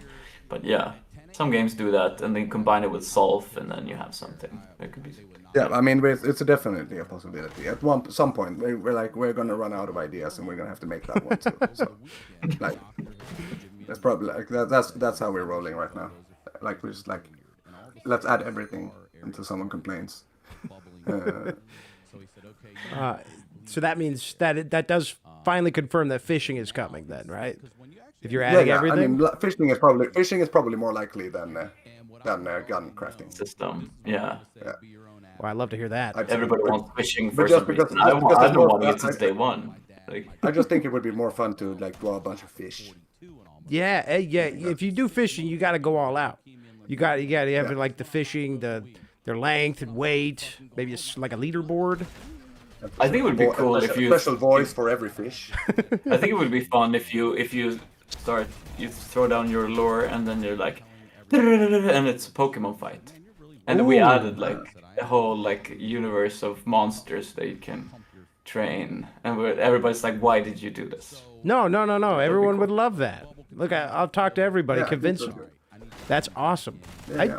Oh, well, you guys, I mean, there's lots of make that. roguelites and roguelikes that have the companion system. If we want to do fish Pokemon, Yeah. I think that sounds cool. Yeah, we do fish Pokemon, and it's just like the battles can only be like 1 minute each, or else the fish is gonna die from oxygen depletion or whatever it is that happens to them when they are on the land. And they all do like flap or whatever magic. Yeah, works. they're like Magikarps, Flash. all of them. Yeah. I think that's a good idea. I'm not even opposed to any of that. That sounds cool. You just Yeah, watch we'll make them it die. happen. It's just like, oh, there's it's- another Flutafleur trainer over here, and then you just Yeah. and then you watch them die. Yeah. I'm thinking like in 5 Oh shit! years. Yeah, we can't do that because of Pokemon. Because we can't spawn enemies. What is? Wait, we Ah, don't spawn them. You just have the fish in your pocket. You're like, throw. Yeah, exactly. Yeah, you don't actually throw them out. The fish just like pokes out of your pocket like, "Da-ding," and it's like does it. You have You might even have like multiple pockets with fish inside, and they just like poke out. and you need to introduce a new NPC who explicitly says that system is in place. That way, the lawyers for Nintendo can see that. They're like, "Well, talk to this guy. They just pop out your pocket, bud." Yeah, exactly. They don't even fly away from you. Like they're part of your gear. Like it's sort of like a tactical gear with like all those pockets and all that stuff. But just like fish come out like they just like show themselves. I'm like, this is my fish. This is such a good idea. Yeah, it really is $1 million idea. Let's stop what we're doing at the moment. Even just like let's start tomorrow. Like meeting. So Kaziman24 has an interesting question because I don't know anything about controller support in this game, but they asked, will aim assist ever be added to controller aiming? Yes. Anton is the controller. I think that would be nice, especially for everybody playing on an Xbox controller and they don't have gyro, so they can't actually fine tune their aiming. So that certainly would be nice. We don't really know when, but I think we're gonna do it before we release on console fully. It would be nice to add it to the demo if we can. We'll see about that. My colleagues might hate me for wanting to update the demo again, but I think it's good serving the console players as well. Yeah, no, and like we don't hate you, Anton. We love updating the demo. Yes. So speaking of that, I got a few comments on the post for like the shout out for this stream.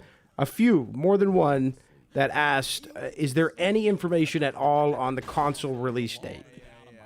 Like they were like, "You have to find out." Multiple people were like, "You have to find out if there's anything." So to put it like this, like we can't be certified on a Nintendo console without having the final boss and credits rolling, basically.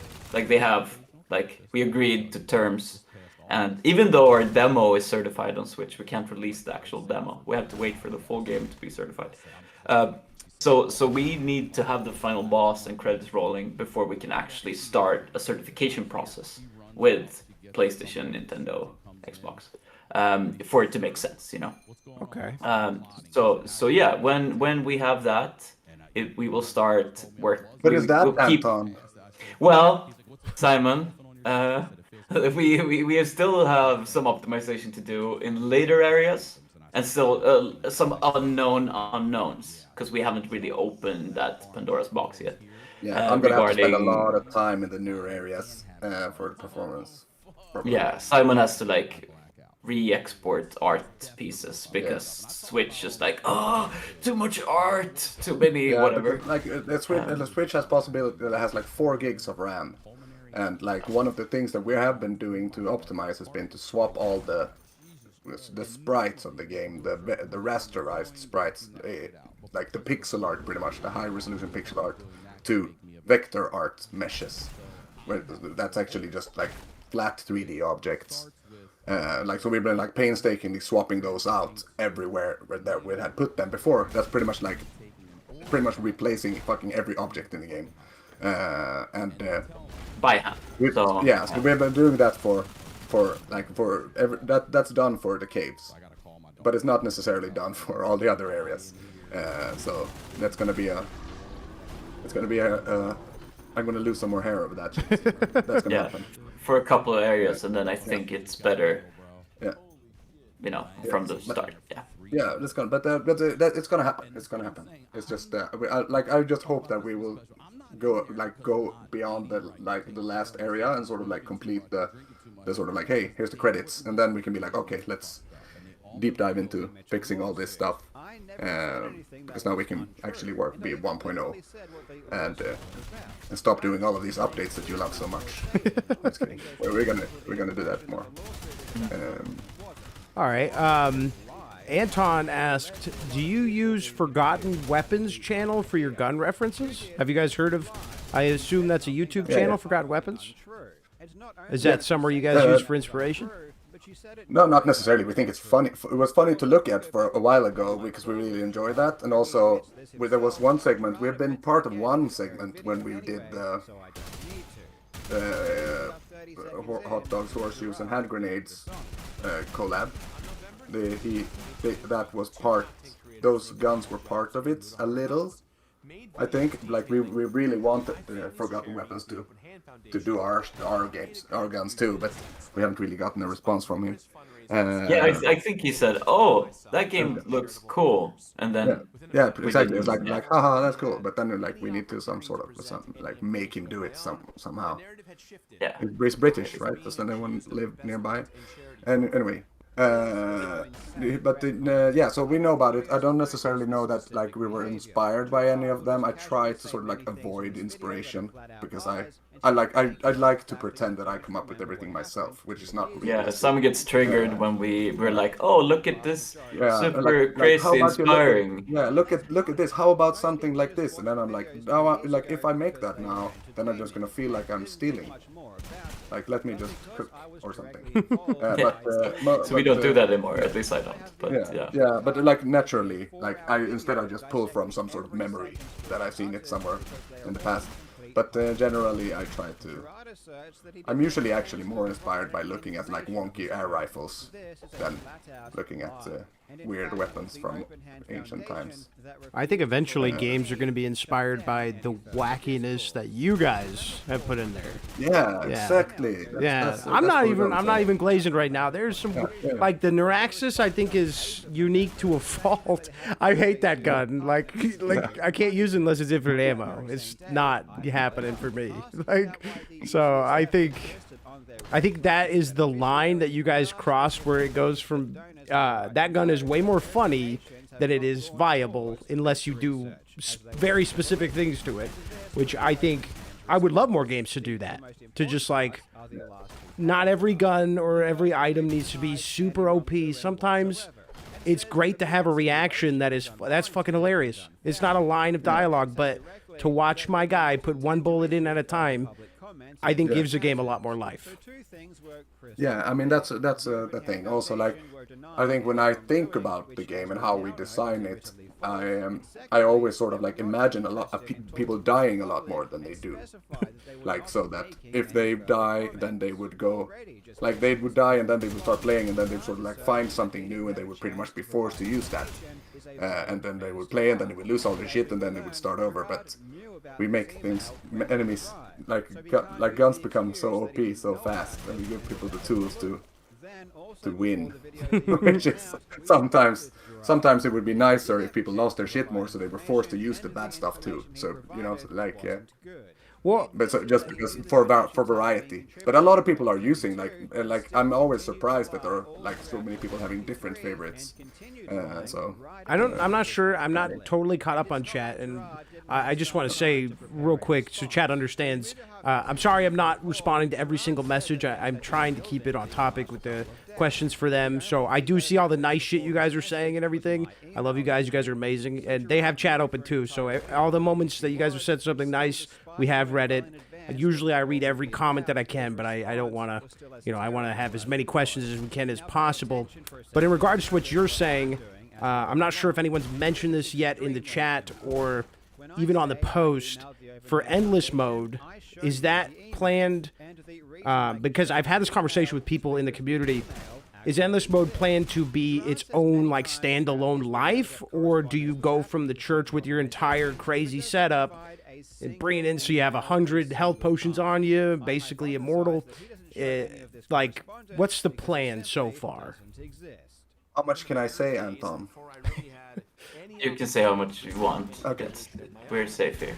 We're safe. This is a safe space. Yeah. Okay. No, so the idea in general is that we want because there's been a lot of players that's been playing for a long time, and everyone just like wants more content, and then they play a new area and just like breeze through that, and it's no problem. So like the endless mode, I see that as sort of like last stand possibility where we can actually make like the unbalanced shit we've made so far actually balanced by having like an infinite mode where eventually you will lose even if you have the best shit possible. So I would want, or it's at least this is the current idea, that you're gonna be able to bring anything with you in, but the enemies inside are never gonna drop any loot. So you can bring a loadout inside of the thing. So like think about it as sort of like imagine like Mega Bonk or something, but you don't start a square. You can take stuff with you. You can like make a build that you think like is gonna take you the furthest. Interesting.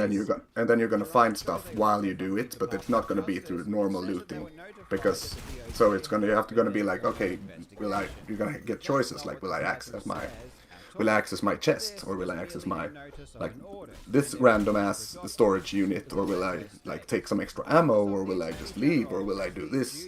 Because so it's gonna be more along that path, sort of like you have to be like bring the things you think will bring you the furthest. Because I think if you play a game that's sort of like a sulfur in an endless way,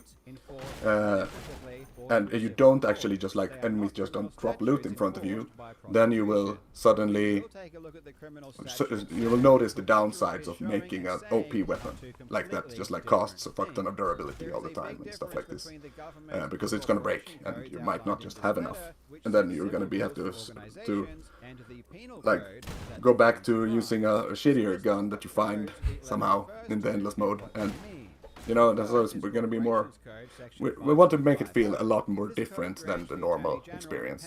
I mean, it sounds like it. That sounds like a completely different strategy than you normally have, which I think is good. It also sounds like a different strategy than any game I'm currently playing, which I think is really good, you know? Because that gives it kind of, like trying to, like already you telling me that's bad, because now I'm thinking like, man, how would I want to make a setup to where, you know, I have the health and longevity, but also repair kits? Should I bring 15 flickers? Like, flicker would be OP for that. Like, yeah, it would be good, like sidearm thing, like that's the idea for the flicker. Pretty much, it's like, hey, I mean, it's just like a backup gun that you will need to use, but no one actually needs to use that in the fucking normal game. But in endless mode, it would probably be a good idea. But also, like, if there's a sort of, if you can select from different sort of storage units that you purchase, etc., you might want to set up your storage units so that you have useful items in all of them, because you never know which one you're gonna run into or stuff like this. So there's gonna be room for strategies and stuff like that. Like the current toilet strategy. Yeah, the current toilet strategy. I've just been shoving the toilet paper in there because it's funny to me. I don't know. You guys made it look like a pipe, so I'm like, just gonna keep cramming toilet paper in there. Exactly, and you get a lot of toilet paper when you get back to the. If you unlock it, I guess. Joshua Shell we should add a said, sign. Game. Thank you, Joshua, for $5. No, I'm sorry. I just want to make sure I get to that.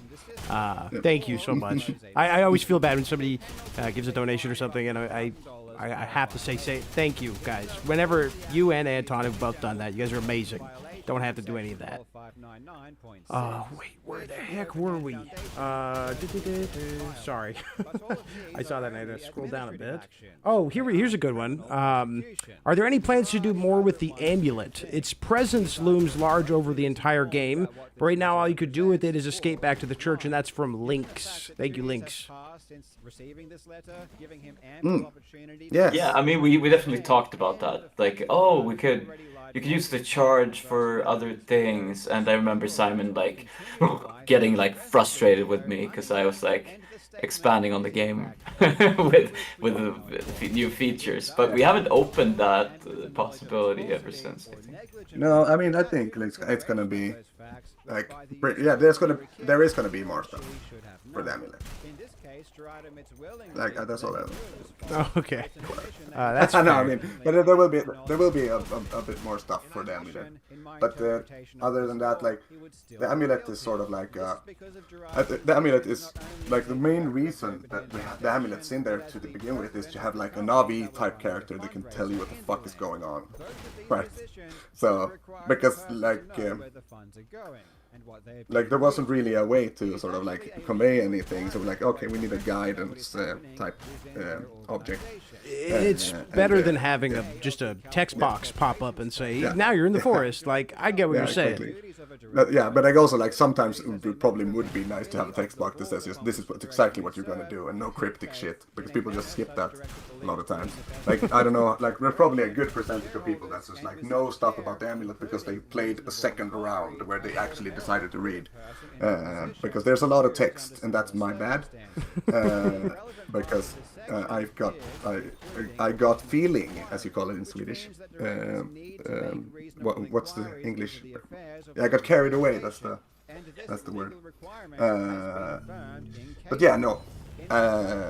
Not. I guess there is room to do it, but also like with probably everything that the amulet could do, we could probably do just as well with something else. I don't want to convolute the amulet too much because there's already stuff planned for it, I guess. I want to convolute, but yeah, we'll see about that. Yeah. If I come up with a great idea. Yeah. If you come up with a great idea. Like usually when you add powers like that, they're kind of shit. Like if you played the Link to the Past, there's like these super medallions that you collect throughout the game, and they also like can kill all enemies with like a super cool effect over the screen. And it's like nobody uses that ever. It's like yeah, I didn't at least. Like it's usually you're in the end game, you want to just like get through like trials and beat the enemies. You don't want to use your super magic and wait for it to happen. Whatever. We'll see if we come up with something, and I can convince Simon. Yeah, we'll see. I'm easily convinced. Yeah, sometimes. Not easy. If you give me some 1%, I think. If you give me some McDonald's, I'll agree. Yeah, some tasty. Yeah. Big Tasty. Shout out McDonald's. Shout out Big Tasty. Big Tasty. Sweden exclusive McDonald's burger that Simon really enjoys. A big what is the Big Tasty? Big Tasty is what do you call it? It has a smoky sauce in it. It's called. I mean, it's they have like smoke aroma something. So it tastes a little like it's a bit burnt. So it's like a mayo. It's like a smoky mayo. It's kind of shit, and it tastes like chemicals.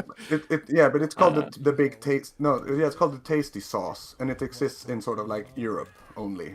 I usually buy a Big Tasty, and then I just click extra sauce twice, and then it just becomes this soup, and then I eat that.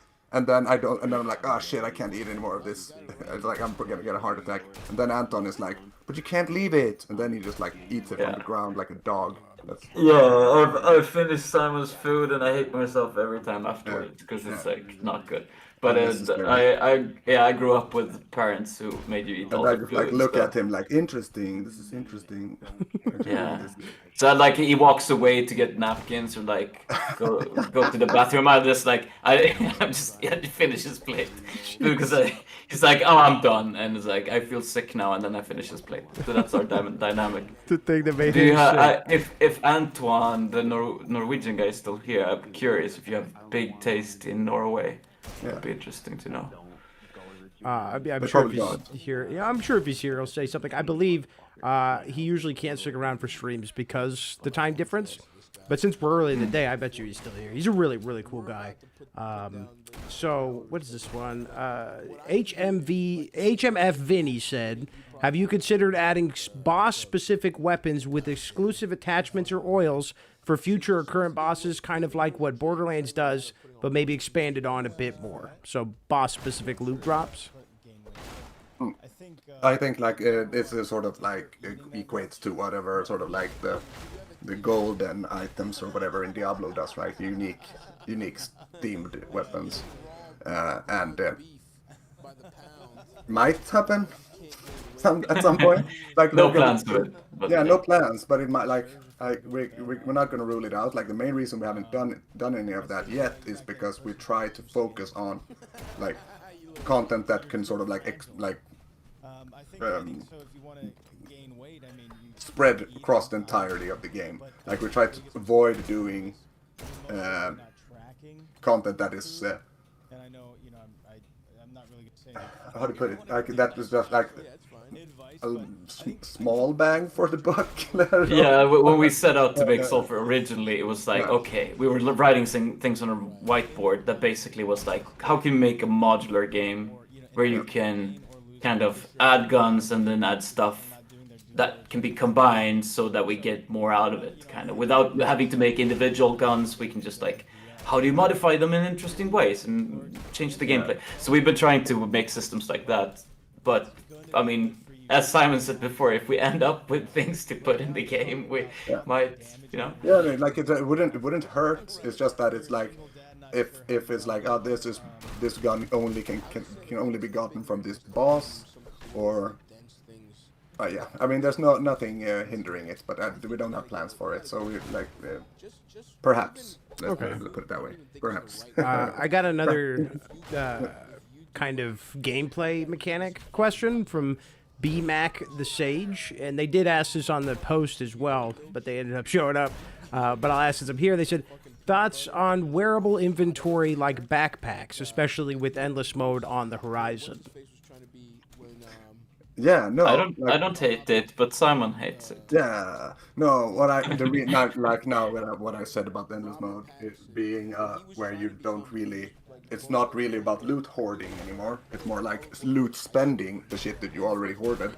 So the idea of the entire thing would be, you built up this sort of like arsenal, you filled all your shit. Now it's time to sort of like take all that and sort of like risk it all to get honor and whatever in the endless mode, because you're at the end game anyway. Now you want to play the game some more and actually have a purpose. So most likely the idea is that you will sort of like spend the shit you find there rather than sort of like store shit in it. So if we give more storage to people, it would just mean that it would beat the endless mode easier. I know that you guys like collecting stuff, but I mean there's so many fucking slots to collect stuff in the game right now. Like you don't need to save every item in the game. It's like you're playing Skyrim and you're picking all the plates and forks of every fucking. And then you can't walk. I hated that when I played the first. Me too. I also I get it. I also get that. I'm like, but I can just take all of this shit. But then like it's first game I've ever played that I like realized, oh shit, like I can take all this shit, but there's not uses for all of it. That's like the entire premise for the mushrooms caves. Like it's really easy to flood your entire inventory with mushrooms, but you don't actually need to do that. There's no big purpose. I think it's, and this is going to sound weird, but if I explain it, it's your guys' fault, because it's a psychological thing that you've gone and you've handcrafted every piece of art to where when you look at it, you're like, oh, that kombucha, it's got like that golden brown color. How can I get rid of this? Like, I don't know when I want to use it, but I can't just get rid of it. I don't know when I'm going to see kombucha again. Like, it's at the fault of the art being so damn good that it looks like something you have to keep. Yeah, then we'd like mega gaslit, especially our Chinese audience, because they were saving up everything and they were big collectors. And I remember saying earlier that you don't have to. You can eat it, you can sell it, you can buy new things. But now we added the quest system where we actually ask for some things that are so like people who had them saved a lot of stuff kind of got, you know, they were kind of were right. Yeah, sorry, I'm jumping ahead, but this Dave Shaw guy, he's got this, he knows what he's talking about. Like, he's like trinkets that reduce your inventory size. Now we're talking. Increase your speed. Yeah. Less. That's cool. Less. Yeah, so less inventory? Yeah, trinkets that make it less. I don't know if I like that one, man. I think it's exciting. That's super cool. Like I like that, because like there's always like, it's like being a game developer in a game like this. It's sort of like being a game master. Like you always have this like tendency of wanting to be an asshole towards your players. And give them some perk. Like you wanna, and then give them like, oh, you can run faster now, but you can't pick up half your items. Yeah, of course. It's pretty cool. One row, maybe 2 rows. Yeah, no, I mean, but yeah, no, I think carryable storage, like we're trying to mitigate that by doing stuff like the toilet and shit, so you could actually store extra stuff. Like, you find a toilet, you can dump some shit in that, and you can find it again in the hub. Or you find your chest, and you can do that. Like we're probably gonna add more storage at some point, because I think it would be kind of cool. You're gonna have to do. You also need to do something with your fucking stamps, because you're already sort of like inflating that economy. So now we have to like make stamps too for the next patch. But like having like a storm shock or like some kind of like device that you can like a portable stove or something. So you can that would be kind of cool. That And would then be people neat. inadvertently would like use it for extra storage, like in Diablo 2 with the cube thing. You just The store stuff. Herodric Cube. Yeah, and just put your food in there or whatever. Yeah. So there's somebody, BMAC asked a second question, but it was also very similar to what Dark Wolf 0896 asked on the post. And it is, what is Luck doing? And is it been reactivated? Because last time we talked, you were like, I'm pretty sure we deactivated it, but you didn't know for certain. Is it working, and what does it do? We're still at the stage of we don't really know, because I like Ola is the one who made this Yeah. system. Yeah, every and time we he's ask having him- dinner, so we can't Yeah. ask him. But then also every time we ask him, it's like, does it work? He's just like, I think I disabled it, and that's pretty much it. We're like, because we don't like, we should probably. I even had him walk me through the code. Like he walked me through the steps of how the rolls happen and how Luck maybe add a number to the roll so make a better roll. But we still didn't, and then I think we were distracted by something. So I was like, I still don't know. Like he was like, oh, I think I asked like a few questions, and he was like, I'm not sure. Because I was like, is that actually like putting that roll, or will it affect the roll that will affect what loot table we use, or does it happen in the very last one? And he's like, I will check, and then I mean, it's But I mean, 6 months ago or people something. swear that if they stack like 4 clovers, they will get better loot. Like, if you do that, you should just get better loot all the time if it's on. Okay. Okay, so it's an I improvement think to the so. rarity. So now we have a guy here in the comments asking if there will be more difficult settings. That happens to be our programmer who's like, what's that? But, Just trying to- don't out him, Anton, please. No, he's trying to put us on the Oh. spot. And, Oh, I know, that's but a if we programmer tell him asking you- that? Yeah. About the Yeah. difficulty? Uh-oh. Yeah. Okay. Well, I'm going to read it then. So, Right. TQO... How do you say it? Tico? yeah. Cool I to have see no this idea. live. Will there be more difficulty settings? Yes, probably in the future. Probably we lost difficulty. Probably Well, we have, Endless like, would- there's idea. Would Endless, since you're talking about using all your loot, would the enemies scale with that, or would they stay the same? It was like the idea currently. I don't know how much to say about this, but I'll say it anyway. Like not like don't you guys who are here shouldn't don't tell anyone or whatever. So the idea in general is that I want to make make it wave based and sort of like yeah. So there's gonna be a bunch of sort of like different levels and challenges.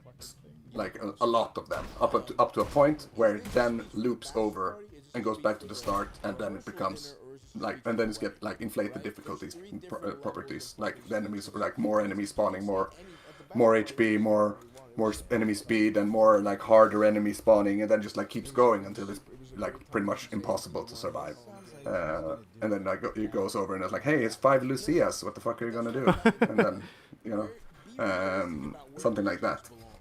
So that's the sort of like difficulty there also, but like I think what this Tuquo guy is talking about is probably like added difficulty to the normal levels with some sort of like reward for it, like if it's like you're going in on a hard mode because it's already too easy for you, and that mode would also translate, those settings would also translate into the endless mode. So then the endless mode would also be harder by default.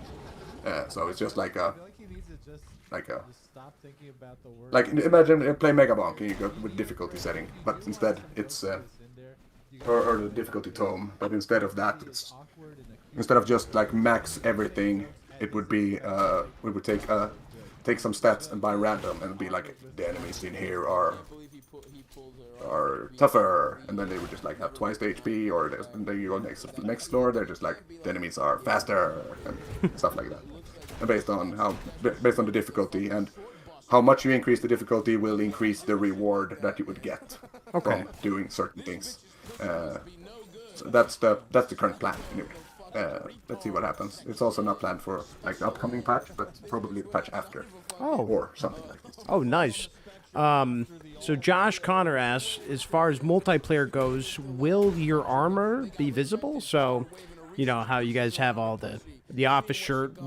I mean, I have to imagine that's got to be the hardest part of multiplayer is you put in all this unique, cool clothes, elf shoes and shit, and now you do have to decide, like, do other people see that? Like, what? I mean, that's got to be stressful.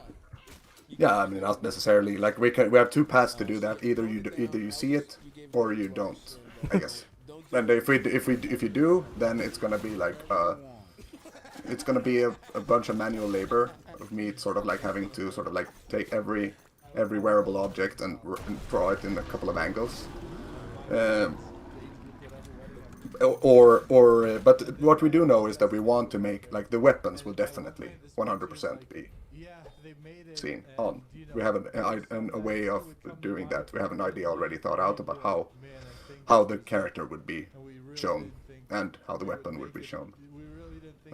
So I think it's gonna be good. But like it depends on like how much time we have. But also like perhaps Satura wants to help out with that too. He's in here somewhere. Okay. That makes sense. I mean, I think we could all agree that substance over style. Like, it's more important that the multiplayer works and is fun than it is to see my Santa Claus hat. It's nice to see the Santa hat, but it's not important. Yeah, I mean, we're in 2025. People love being like looking like shit and then showing other people. So that's very important. Like my son, for example, he's just like sometimes he just doesn't give a fuck about the game, but it's very important that he sort of gets to look a certain way, or can choose a way he looks. Like, I don't know why it's like a thing where like, oh, can I get hats? You know, and like, shit, that's where we are in the world. But but if you look to live up to their standards of quality, we would love that. But I also don't think that would be the biggest hurdle in making multiplayer. Like that is more kind of thing you can kind of grasp and get around with, just like preparing to make it over time. It's a kind of a linear thing, but technical stuff is way harder to estimate, I would say. Yeah. So I mean, exactly. So we could definitely do it. It just would take more time. So perhaps it will be like that will be a feature that shows up later, or it's just like, oh shit, Simon, you have time to draw all that. So then you will, and then it's no problem because we already have it drawn. The technical aspect is not the big problem. Someone asked, and I think this is a good question with the newly released trinkets. Is there plans for other companions? Because like you can spawn the dog, but I almost think the dark lamp was that made to like cover that. You get any companion from that? Well, this is so kind of like the main reason I thought the dark lamp was interesting is like that's a typical ass Ivan feature when you talk about Ivan, my favorite roguelike. It's a very sort of like, oh, it's a polymorph, so something turns into something else. It's the same with the shapeshifter mutation. I sort of love the random aspect of like, you don't know what guy you will get, and you get a random guy. And that's why I like the dark lamp. It's not necessarily that it's supposed to cover everything, but it's more like we had a dog whistle already. So let's add the dog whistle too. That's why there's a dog. But we could definitely do it like any of them. But I don't necessarily. We could. We'll probably will too. Like, who knows? Like it depends. Like, what did we say? 10-year cycle, something. Dead cells. You can probably summon. You can probably summon everything at some point. Like, I don't know. But no plans. No plans for it. So, but it would be easy. It would be like 5 minutes work. But, I mean, we have a lot of fish that we promised to add to the game. So. Yeah, they have to drop everything. Like, that or the fish. You can choose one. Either summon corrupted lurk or fish. I'm saying the fish. I'm voting fish. One on the screen. Blader asked. You don't want the corrupted lurk? Oh, did I miss one? So someone asked Blader 490. Where was that?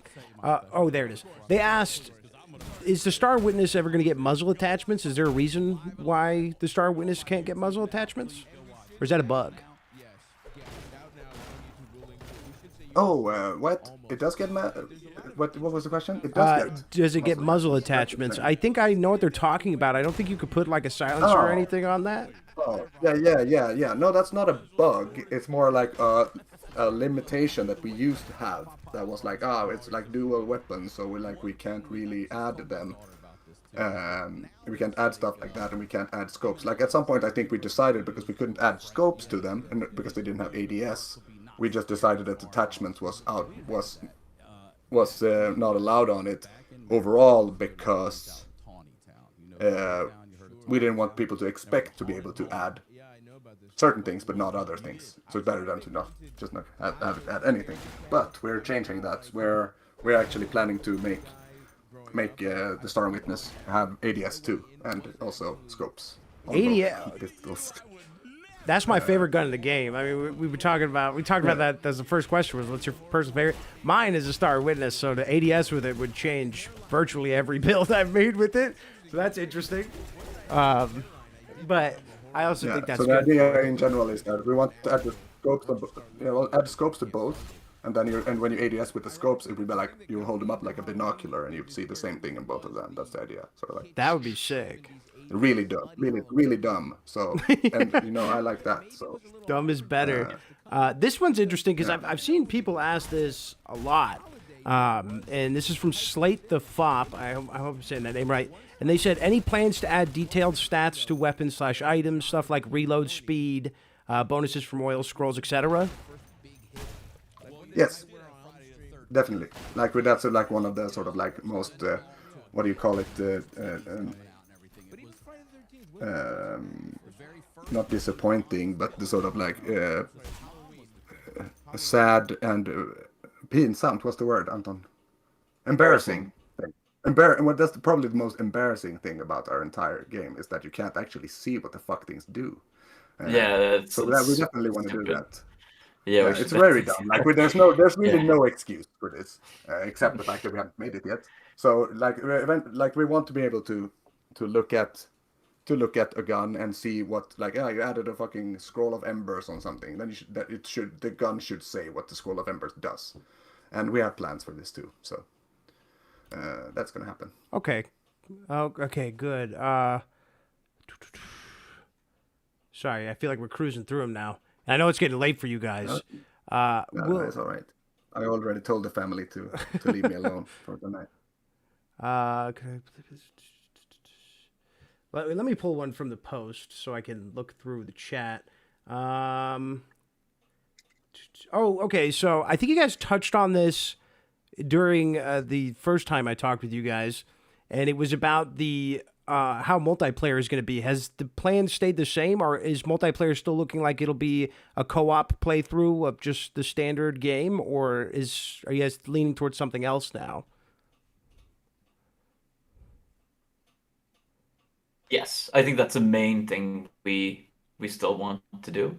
But we also talked about a bunch of other stuff that we find interesting. And I don't know if my computer broke or if Simon was just like making a face. No, I was making a face where I was like, Anton, you're probably gonna say this. Yeah. But no, I think the plan is still like making it a sort of like co-op playthrough, but then also that when that works, then we're probably just gonna be like, man, I would like to be able to have a mode where I can shoot, where we can duel each other and shit, and then we'll start thinking about that. And so there's a lot of multiplayer related stuff that we've been discussing, but that's the sort of like baseline idea, as well as sort of like split screen co-op for consoles. Also been discussed. If it's possible. Turbos and Terrans. Yeah. That's good because someone else did ask. Yeah. No, that would be insanely cool, and very few games do that. So we're split screen co-op people from a split screen co-op era. So we want split screen co-op if we can get it.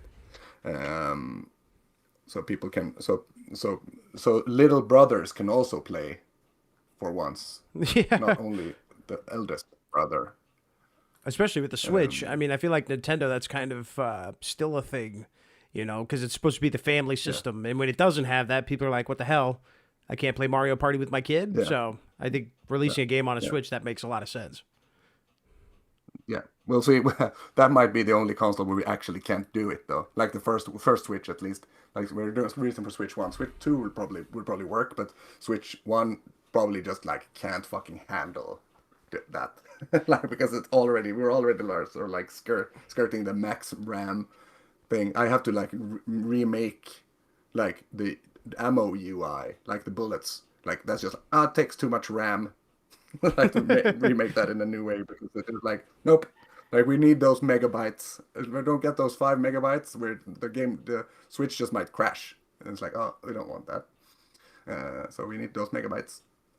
Yeah, and the CPU as well. It's like there's multiple targets, and it's a big unknown if it's but very cautious. It's a very cautious maybe on a Switch 1 for sure. Like there's a bunch of stuff on the Switch that's just like, but what if someone makes a breacher with like rockets and like multi-oil? Like, I don't know what slideshow that's going to be. Let's see. Yeah. And I don't know if people would accept it being like a frame rate like perfect dark for players on N64. Yeah. I'm not sure people exactly. would accept that. So no one will. No one would. But also like it's interesting because perfect dark 4-player on the on N64 was like it was the atrocious fucking frame rate. But then when you play the remake and it has good frame rate, it doesn't feel as good. How is that possible? Like it's just like the game is balanced on being laggy. Yeah, being poorly optimized. Right. Yeah. So it's like It puts a randomness to everything. Right. Yeah. So it's like it's obvious that they balanced it around this because then when you play it on like I think it was the Xbox 360, then it's like, man, like is this what it was like? Because you're just like spamming rockets and you're dodging everything because it's possible now suddenly. That's why the game will lag on the Wii. Okay. Because we wanted to keep it hard. On the Wii. On the Wii. Oh, sorry. Wait. He's back on that Wii Fit. Yeah. So I think we should do like Silk Song and announce it for Wii U. I think that would be nice. Did they actually do that? Did they? I mean, it was like Silk Song was supposed to be a Wii U game because it was supposed to be a DLC for the original Hollow Knight. So it was originally a Kickstarter stretch goal, and it was announced for Wii U. And one of the stretch goals on the Kickstarter, you can check it, is Wii U. So people, I think that's incredibly funny. I'm still waiting for it. All 200 people that own a Wii U are probably pissed. Yeah, I'm one of them. It's a great system. Had all the good games. Anton owned 100 of those 200 Wii U's at home. I don't think I've ever seen a Wii U in the same room as me. Like even in never. I've never seen one. I have the Zelda limited edition one that has like Wind Waker. It was the Wind Waker HD edition that they still haven't re-released for some reason. So the only way to play that is to get a Wii U. Damn. So yeah, for real. And Wind Waker's like that's become like the nostalgic classic. People talk more highly about that than they do freaking Ocarina of Time, which was the greatest game of all time for like 20 years, but now people look back on Wind Waker more fondly, so that's crazy. It aged really well, so like for sure we love that. What's it called? The timeless art style, sort of. Yeah, that's cel shaded. That's the thing. It's like it looks similar to even modern titles that are stylized. So I think games like that do it well. All right. So we had answered a lot. Was there any that you guys saw that I might have missed that were jumping out to you? My chat has stopped. Oh, I had some other stuff. I think Satura asked something. Let's see. Satura. And also King Dudeness said would love to a book that keeps track of all the stats. Yeah, I like that too. Favorite guns. We did have an idea for that at some point. Like we'll see how much space we have to show stats because there was also an idea about, and I don't know if we're doing that, but perhaps in the future that we would have an entire sort of like log that sort of logged everything, sort of like an old as like roguelikes do or text adventure games do, where it's like it says how much damage you're doing and like what's happening and sort of like logs everything, and there's like, oh, you died from this and this and this, so you could sort of like read what's going on at all times. But I don't know if that's feasible. So, but that would also contain like stat stuff. But we could definitely do that. Perhaps that could be a stamp sync. Unlock the stat library where you can look at the stats. I think that would be awesome. We need to spend all your stamps. We need to spend your stamps, guys. Yeah, we're already concerned that you will Yeah. you'll run out of things to buy for your stamps, and you'll start and telling then us people are about just it. like So, farming stamps and like, now I have 600 stamps. What the fuck am I gonna do with these? And it's like, we got the stamps, so you couldn't talk about having like 700,000 solve coins that you're not doing anything with. But no, we're gonna have to come up with another one after this. I will say the whole stamp and quest system, as someone who's played so much of the game, it really did. I did find myself running caves for 3 hours over and over and over again, getting those stamps, and I was like, this is fucking fun. I mean, like, it's always fun, but having that additional goal did kind of like spark that again, where I'm like, oh, yeah, like, new players are going to be eating so freaking good when they start this game. 1.0 players are going to have it so much better, and I'm happy for them, but I've also really enjoyed seeing it become what it is. Like, that's what you get with early access. And it really did. I don't know what it is. I guess it's my lizard brain. I'm like, this simple goal is exactly what I need right now. Yeah, I mean, we like we're really trying to like when we add features, it's like it's always a balance about sort of like, but also in general, it's like if it's fun for the people who are being end game content, like players who are just pretty much just sitting there, sort of like waiting for the apocalypse to just show up and wreak some more havoc with some new. It's like, okay, if we cater to those, the other players will eventually end up there, and they will also do that. But also like we're trying to balance it, so it's like, because it would be easy to only sort of cater to new people, because technically if you want the game to be successful and profitable, you would think that you would try to cater to as many new people as possible. I think that's a lot of games do that. Like, hey, we just need to have more people in the game, so we spend a lot of time on the first parts of the games just to make people stick more, and get attracted to the game early. But we also have such a huge like amount of players that want to play more of the game, so we just like have to make more content for everyone. It's a delicate balancing act. Here's an interesting one from the community post from Pimento. And this is something I've seen theories like floating around since Sulfur came out. And it's the robot parts. Is there ever a plan, or will there be, to make a robot companion of sorts, or even just a robot something? Yeah, why not? Why not? Like, but yeah, why not? Let's promise that we're gonna be able to make a robot companion. Like, like as I said, like it's just a matter of like priority. Either either when we're really close to sort of like making this sort of like loop where we're like, yes, 1.0, now we can start doing that type of shit. So like I would definitely not like, especially since it's such a requested thing. Like I mean, on our Trello we have like feature creep, horizon feature creep that we started 3 years ago or 4 years ago, because we had too many ideas that we kind of didn't want to forget about, but they came up over and over again, and we're like, okay, put them here, we'll bring them out later. And I'm 100% sure that me or somebody else put robot companion in there, because of course you want to put things together, maybe put a heart in there and just spawn a robot. Sense. Of course. Yeah, I think the moment you find the robot soul capsule always spawns at the end of town. To me, that's where the wheels clicked, and I was like, my first playthrough, I was like, oh shit, you could build like a robot. Like, I remember saying that. I was like, why would they have a soul capsule if I'm not building a robot? No, it's obvious. Yeah. Yeah. So... But is that always a drop? Did you say that? I think it's always that, and the cost are always there. Yeah, the cost and the soul capsule is always up there. I don't remember that. Okay. Yeah. No, but honestly, like the soul capsule is like, a lot of the stuff, like the cost is an obvious story item that it doesn't really like. It's just like it doesn't really. It's a do reference. anything Yeah. currently. Yeah, but it's a reference to the stories that the characters in town talk about, like what the Black Guild does, etc.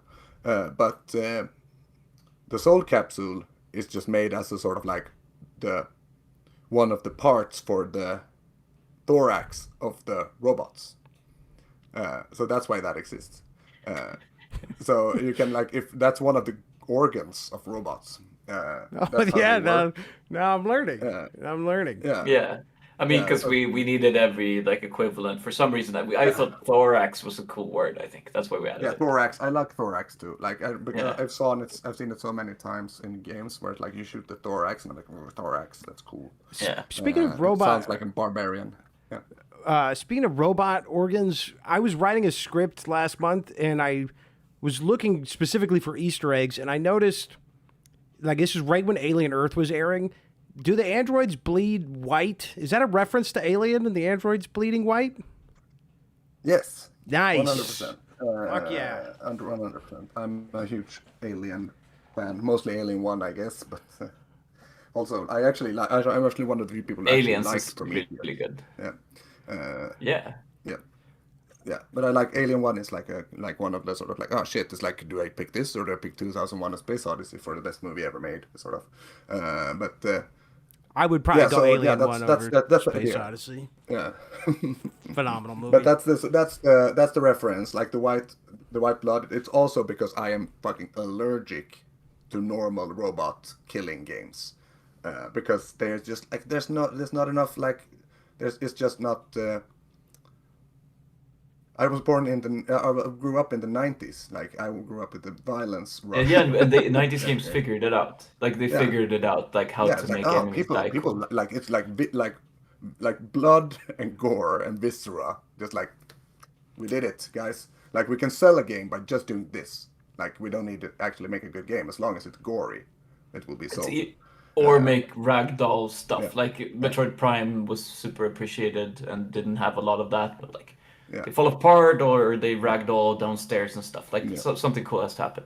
But in general, like, but it's not the same type of liquid as in the Alien movies. It's like the idea is that it's the soul. It's connected to the soul capsule, so it's like a soul sort of liquid. It's the same. It's the same, pretty much the same as ectoplasm, like the things that come from the ghosts. So that's there's lore stuff to this too. Coming. Yeah. Okay, Hopefully, so- Yeah. but like there's stuff that has to do with that might not show up until like next year. Probably. The Like, androids? there's a lot of things.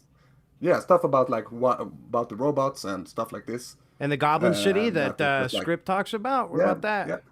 Yeah, sure. Yeah, sure. Yeah, Those are the that's, two biggest ones I've seen people be like, Yeah. like I've seen on the Reddit, I think someone was like, oh, guys, I was talking to Script and he mentioned the Goblin City. That's got to be the next update. And I'm like, I don't know. I think that's just Script being a little weirdo, but Yeah, no. I mean, it's a thing. Like that's it's part of like Gabba, the Goblin City, is part of the canon.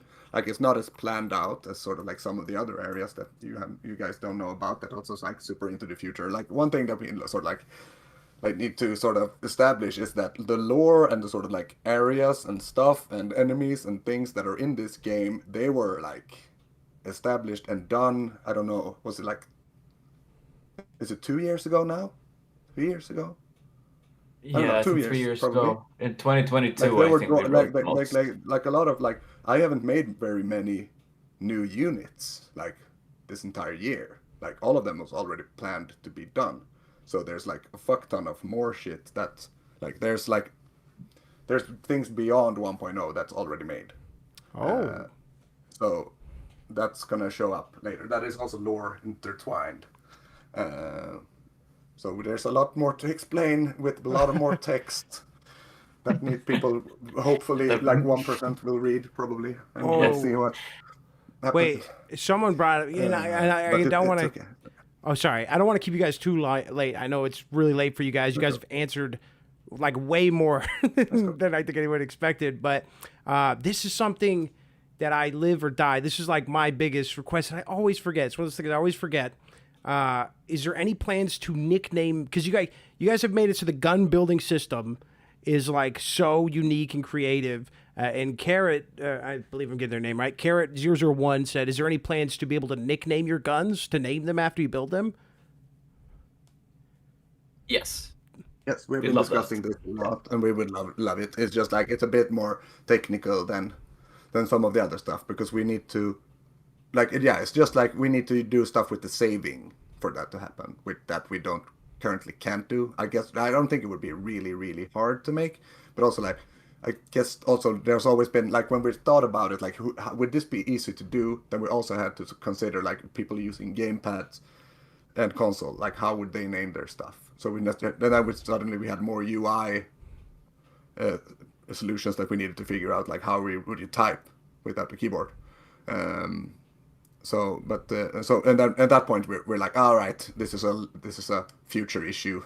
Then we'll just like leave it. Yeah, like to pass like certification, having features like that can be really hard, because then they don't like they think it's a bad look that like a big QWERTY keyboard shows up on screen. Like they don't like a lot of you need like that to pass kind of, and usually have to make it's not impossible for sure. Or we could make it a PC only feature. Perhaps we could do it sort of thing. You put it in a machine, and then you have like these sort of like slot machines turners, where like like arcade machines do, like when you type in the 3 letters when you get into a high score, but you do it like you have more letters than that or some shit. I don't know. And you spend your stamps. Yeah, there you go. Got to keep spending the stamps.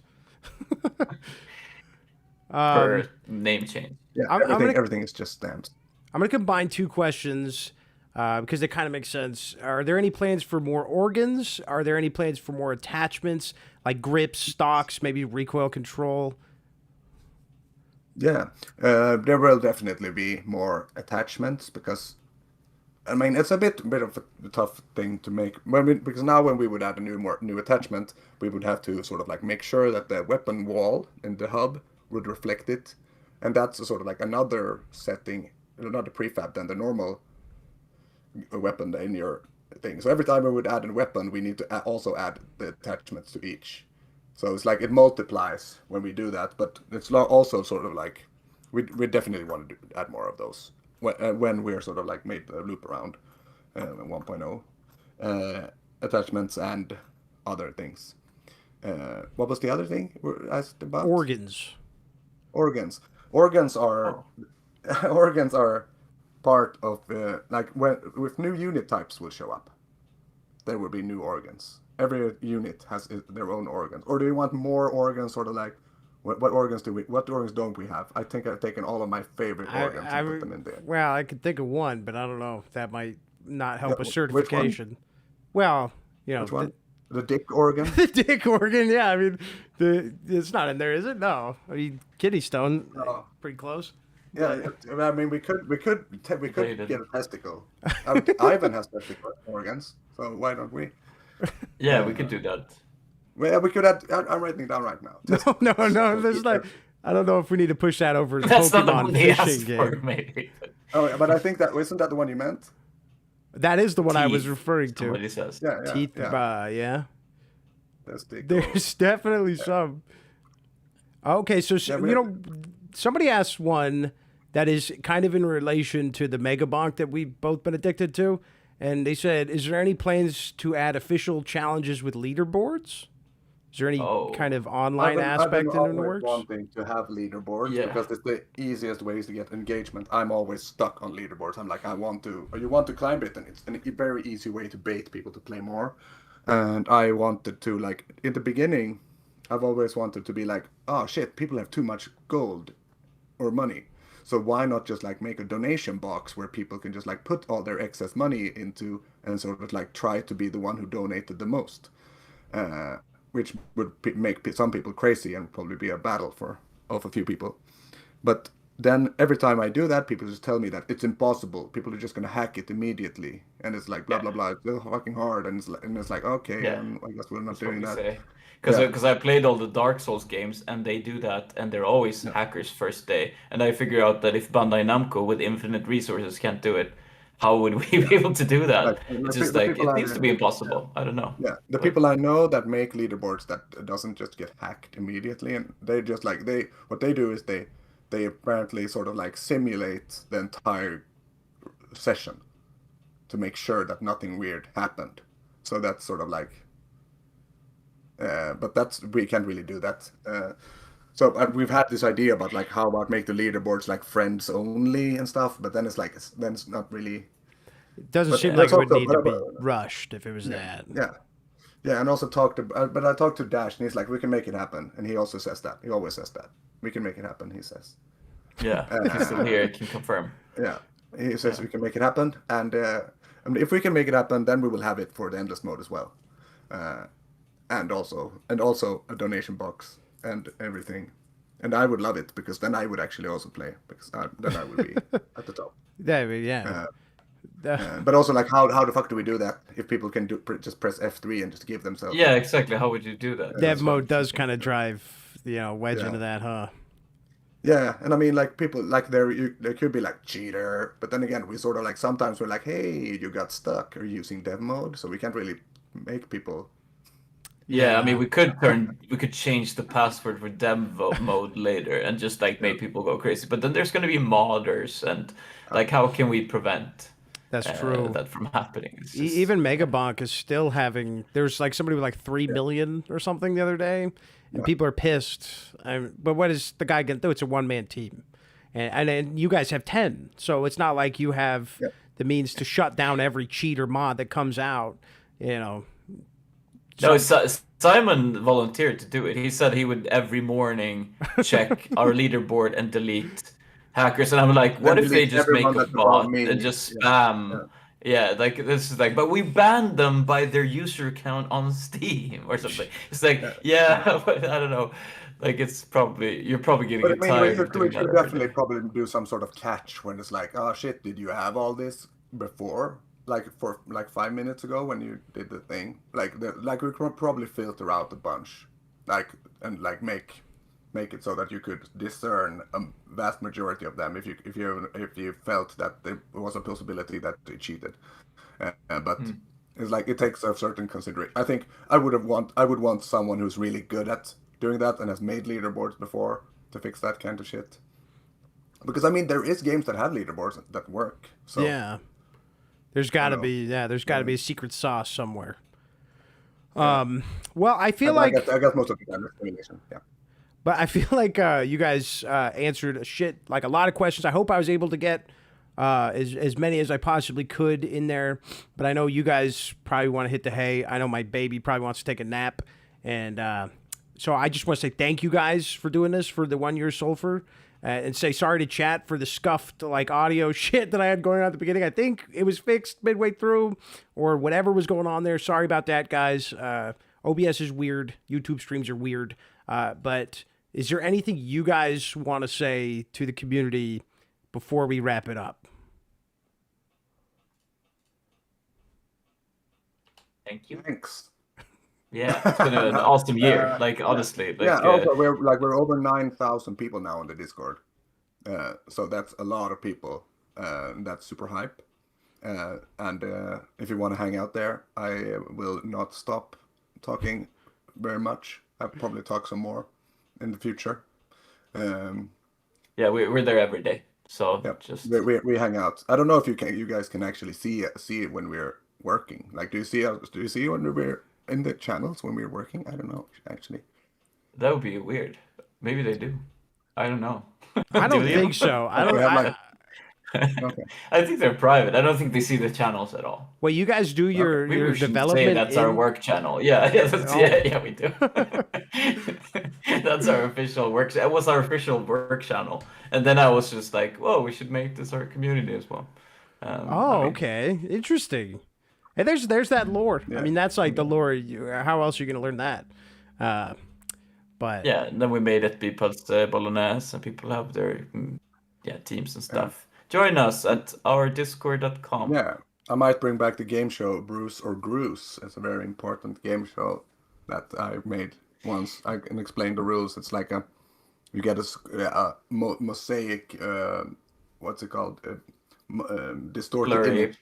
Yeah, you got a distorted image that you have to decide if it's gravel or a famous person called Bruce, and that's the game show.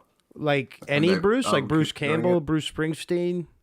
Yeah, Oh, any Bruce, okay. Yeah. any Bruce. Not It's unknown Bruce or Bruce, Gravel. Bruce. It's one of those. Yeah, Bruce or yeah. gravel, and you'd be like, can you see from some of the pixels? Is this a Bruce or is it gravel? And sometimes it's gravel, and that's the game show. I really want to And, play that. I want to play that right now. Yeah. That was Simon's engagement idea when we had like 10 random people join our Discord because I was TikToking or whatever we were doing back then, and then just like, yeah, we need a game show, and it's like, I don't know. Yeah, and that's pretty much me forcing everyone to. You haven't answered the Bruce or Bruce today. And everyone's like, oh, you don't fuck about this. That is the sulfur. Yeah, But now we're bring so it back. many. Now we're so many, so now it might actually work. Yeah. I think you guys should do that. I want to see a Bruce or Bruce really bad. We can have real prices. You can get a T-shirt or something. Nice, Cool. but not to America because there's tariffs, right? Yeah. For sure. I guess we I should. didn't want to say that. but Yeah, we should mention. I mean, it's sad, but it's true. I mean, because Yeah. you hit me up. Was that like a month or two ago? And then I had to test. Yeah. I mean, you didn't tell me what it was. You're like, hey, can I have you do this thing for me? And you had me click a link. And then I was like, oh, it's the Sulfur merch store. And then you're like, now click it again. And then it was like, you're in America, can't use it. And I was like, I understand you need an American to see, but also really sad that the I tariffs couldn't have made it. VPN to see my own error message, and I really needed it to work because people were making orders of hoodies, and they would be really, really sad when they would get stuck and be, I don't know, they would be like borderline prosecuted for importing goods, so they would be fined for it or stuff. So we have to keep it. US, Yeah, it's like Europe and Japan right now. Yeah, we can probably set up a US store eventually, but I don't know. Or maybe the tariffs will roll back. Let's Or you just hope have for to that. Come here. Yeah, because like I mean, I'll trade it for an Enter the Gungeon arcade machine. it's not your guys' fault. I'll trade a shirt. Like, it's not their fault, but the No, tariffs are crazy. Like, not. there's nothing to do with the Swedish or nothing. It's all an American issue with the tariffs. And, like, but it is good for people to know that you can't get this stuff right now unless you said you had an American distributor, or else it just doesn't work. Which sucks because more people are probably going to want that kind of stuff. And hopefully, like you said, it gets figured out. But Anton said Big Tasty is the best over the Europe. Yeah, no, I don't. I definitely not. But what's silly is that it was being shipped from Canada, so it's like not even like it wasn't being shipped. It was like within America, but like within North America. But Yeah. not qualified. How the fuck do you guys get graphics cards now? Nobody was getting them they got an anyways. exempt, right? I think they made an exempt for all Apple, all Nvidia. Like they had that dinner. Well, let's say you want some GeForce cards for your desktop PC. How do you do that? Like don't they cost like $1 million gazillion if you have tariffs on them? I think, No, because they made them be zero again. Okay. So it's only targeted. Yeah, it's just like they made rollbacks, but not for fabrics. I think so. I Not think for Swedish good. I believe It's not even Swedish. So- I think the GPU market's still fucked here anyways. Like, so I don't even think, even if you could find it, it won't be reasonably priced. I think the crypto market is still ruining it. So I don't know. I haven't looked into it. Add a crossbow, please. Oh yeah, we've actually been we have a design that's been fluffing around in Satura's thing. So maybe crossbow. Zatura actually just Is said it Satura saying it? no, but they said right after that, tariffs and sulfur win. Hey, you could use some with stamps for that. Like, Sure, yeah. may get less stamps if you're turning a quest. Just increase the price and gonna be like, sorry guys, tariffs. That is like, when the Quest update came out, I was like, hey, this Animal Crossing vibe, I mean, this is what I'm talking about. It's becoming more and more realistic.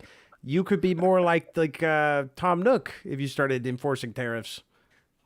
What's that? He's the main antagonist. He's the guy you get your house from. He's Yeah, not this really is a Nintendo antagonist. thing. I'm a PC gamer. It's Anton who's the Nintendo guy. Well, he's got the Wii U. Nerd. Yeah. Look at all this stuff. He has a GameCube back there and a N64 and all that. Yeah. No, the Animal Crossing take on how to set up a cozy vibe by putting you in debt. It's just beautiful. Like that's just really sets the vibe for that game. The stamps. When I saw them, I was like, this. As someone who loves Animal Crossing, reminded me of New Horizons with the stamp system in that game. Which is a good thing because I've always felt there's something. The more you play a Sulfur, you're like, this is cozy. It's the church hub, makes you feel cozy, and then you guys added more customization to it. Once again, cozy. So it's a good thing. The game is all about cozy. Yeah, that's the driving force for the game. But now that people are talking about February dating sims and Sulfur dating sims, I think it's good. I think we could probably wrap it up.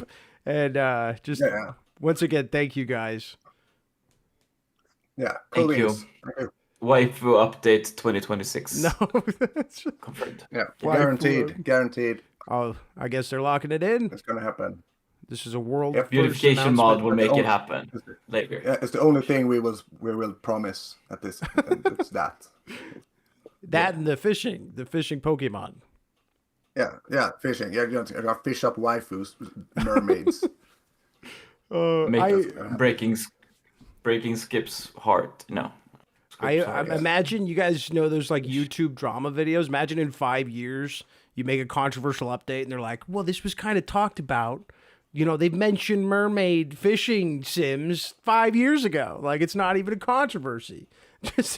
I can't wait to see where the world goes. But brought to you by the Big Tasty. We want to be we want to be so famous that like we're just gonna make money by existing because people are gonna like have paparazzis outside of our doors and stuff. I figured that was already the case. Oh yeah, it's true. It's true. Yeah, my butler's walking back and forth and like forcing them to not enter my home. I saw him fluff a pillow. The paparazzi is my creepy neighbor that just like stands naked in the window every morning, just looks out and stares at you when you pass. That's the paparazzi. Other than that. Okay. It's livelier in Stockholm, I would say. But yeah. All right. Well, I'm going to end the stream now. Yes. So thank you. Thank chat. you so much. Yeah. Okay, Thank you for an amazing year, everyone. Look forward to another one. And thank you, for homie. staying committed to the sulfur stuff. Yeah. You're Thank you for having us. Oh, dude. You talking to me? Yeah. Oh, dude, I fucking love this game. Like, my wife knows what Sulfur is. She's never played on my PC once.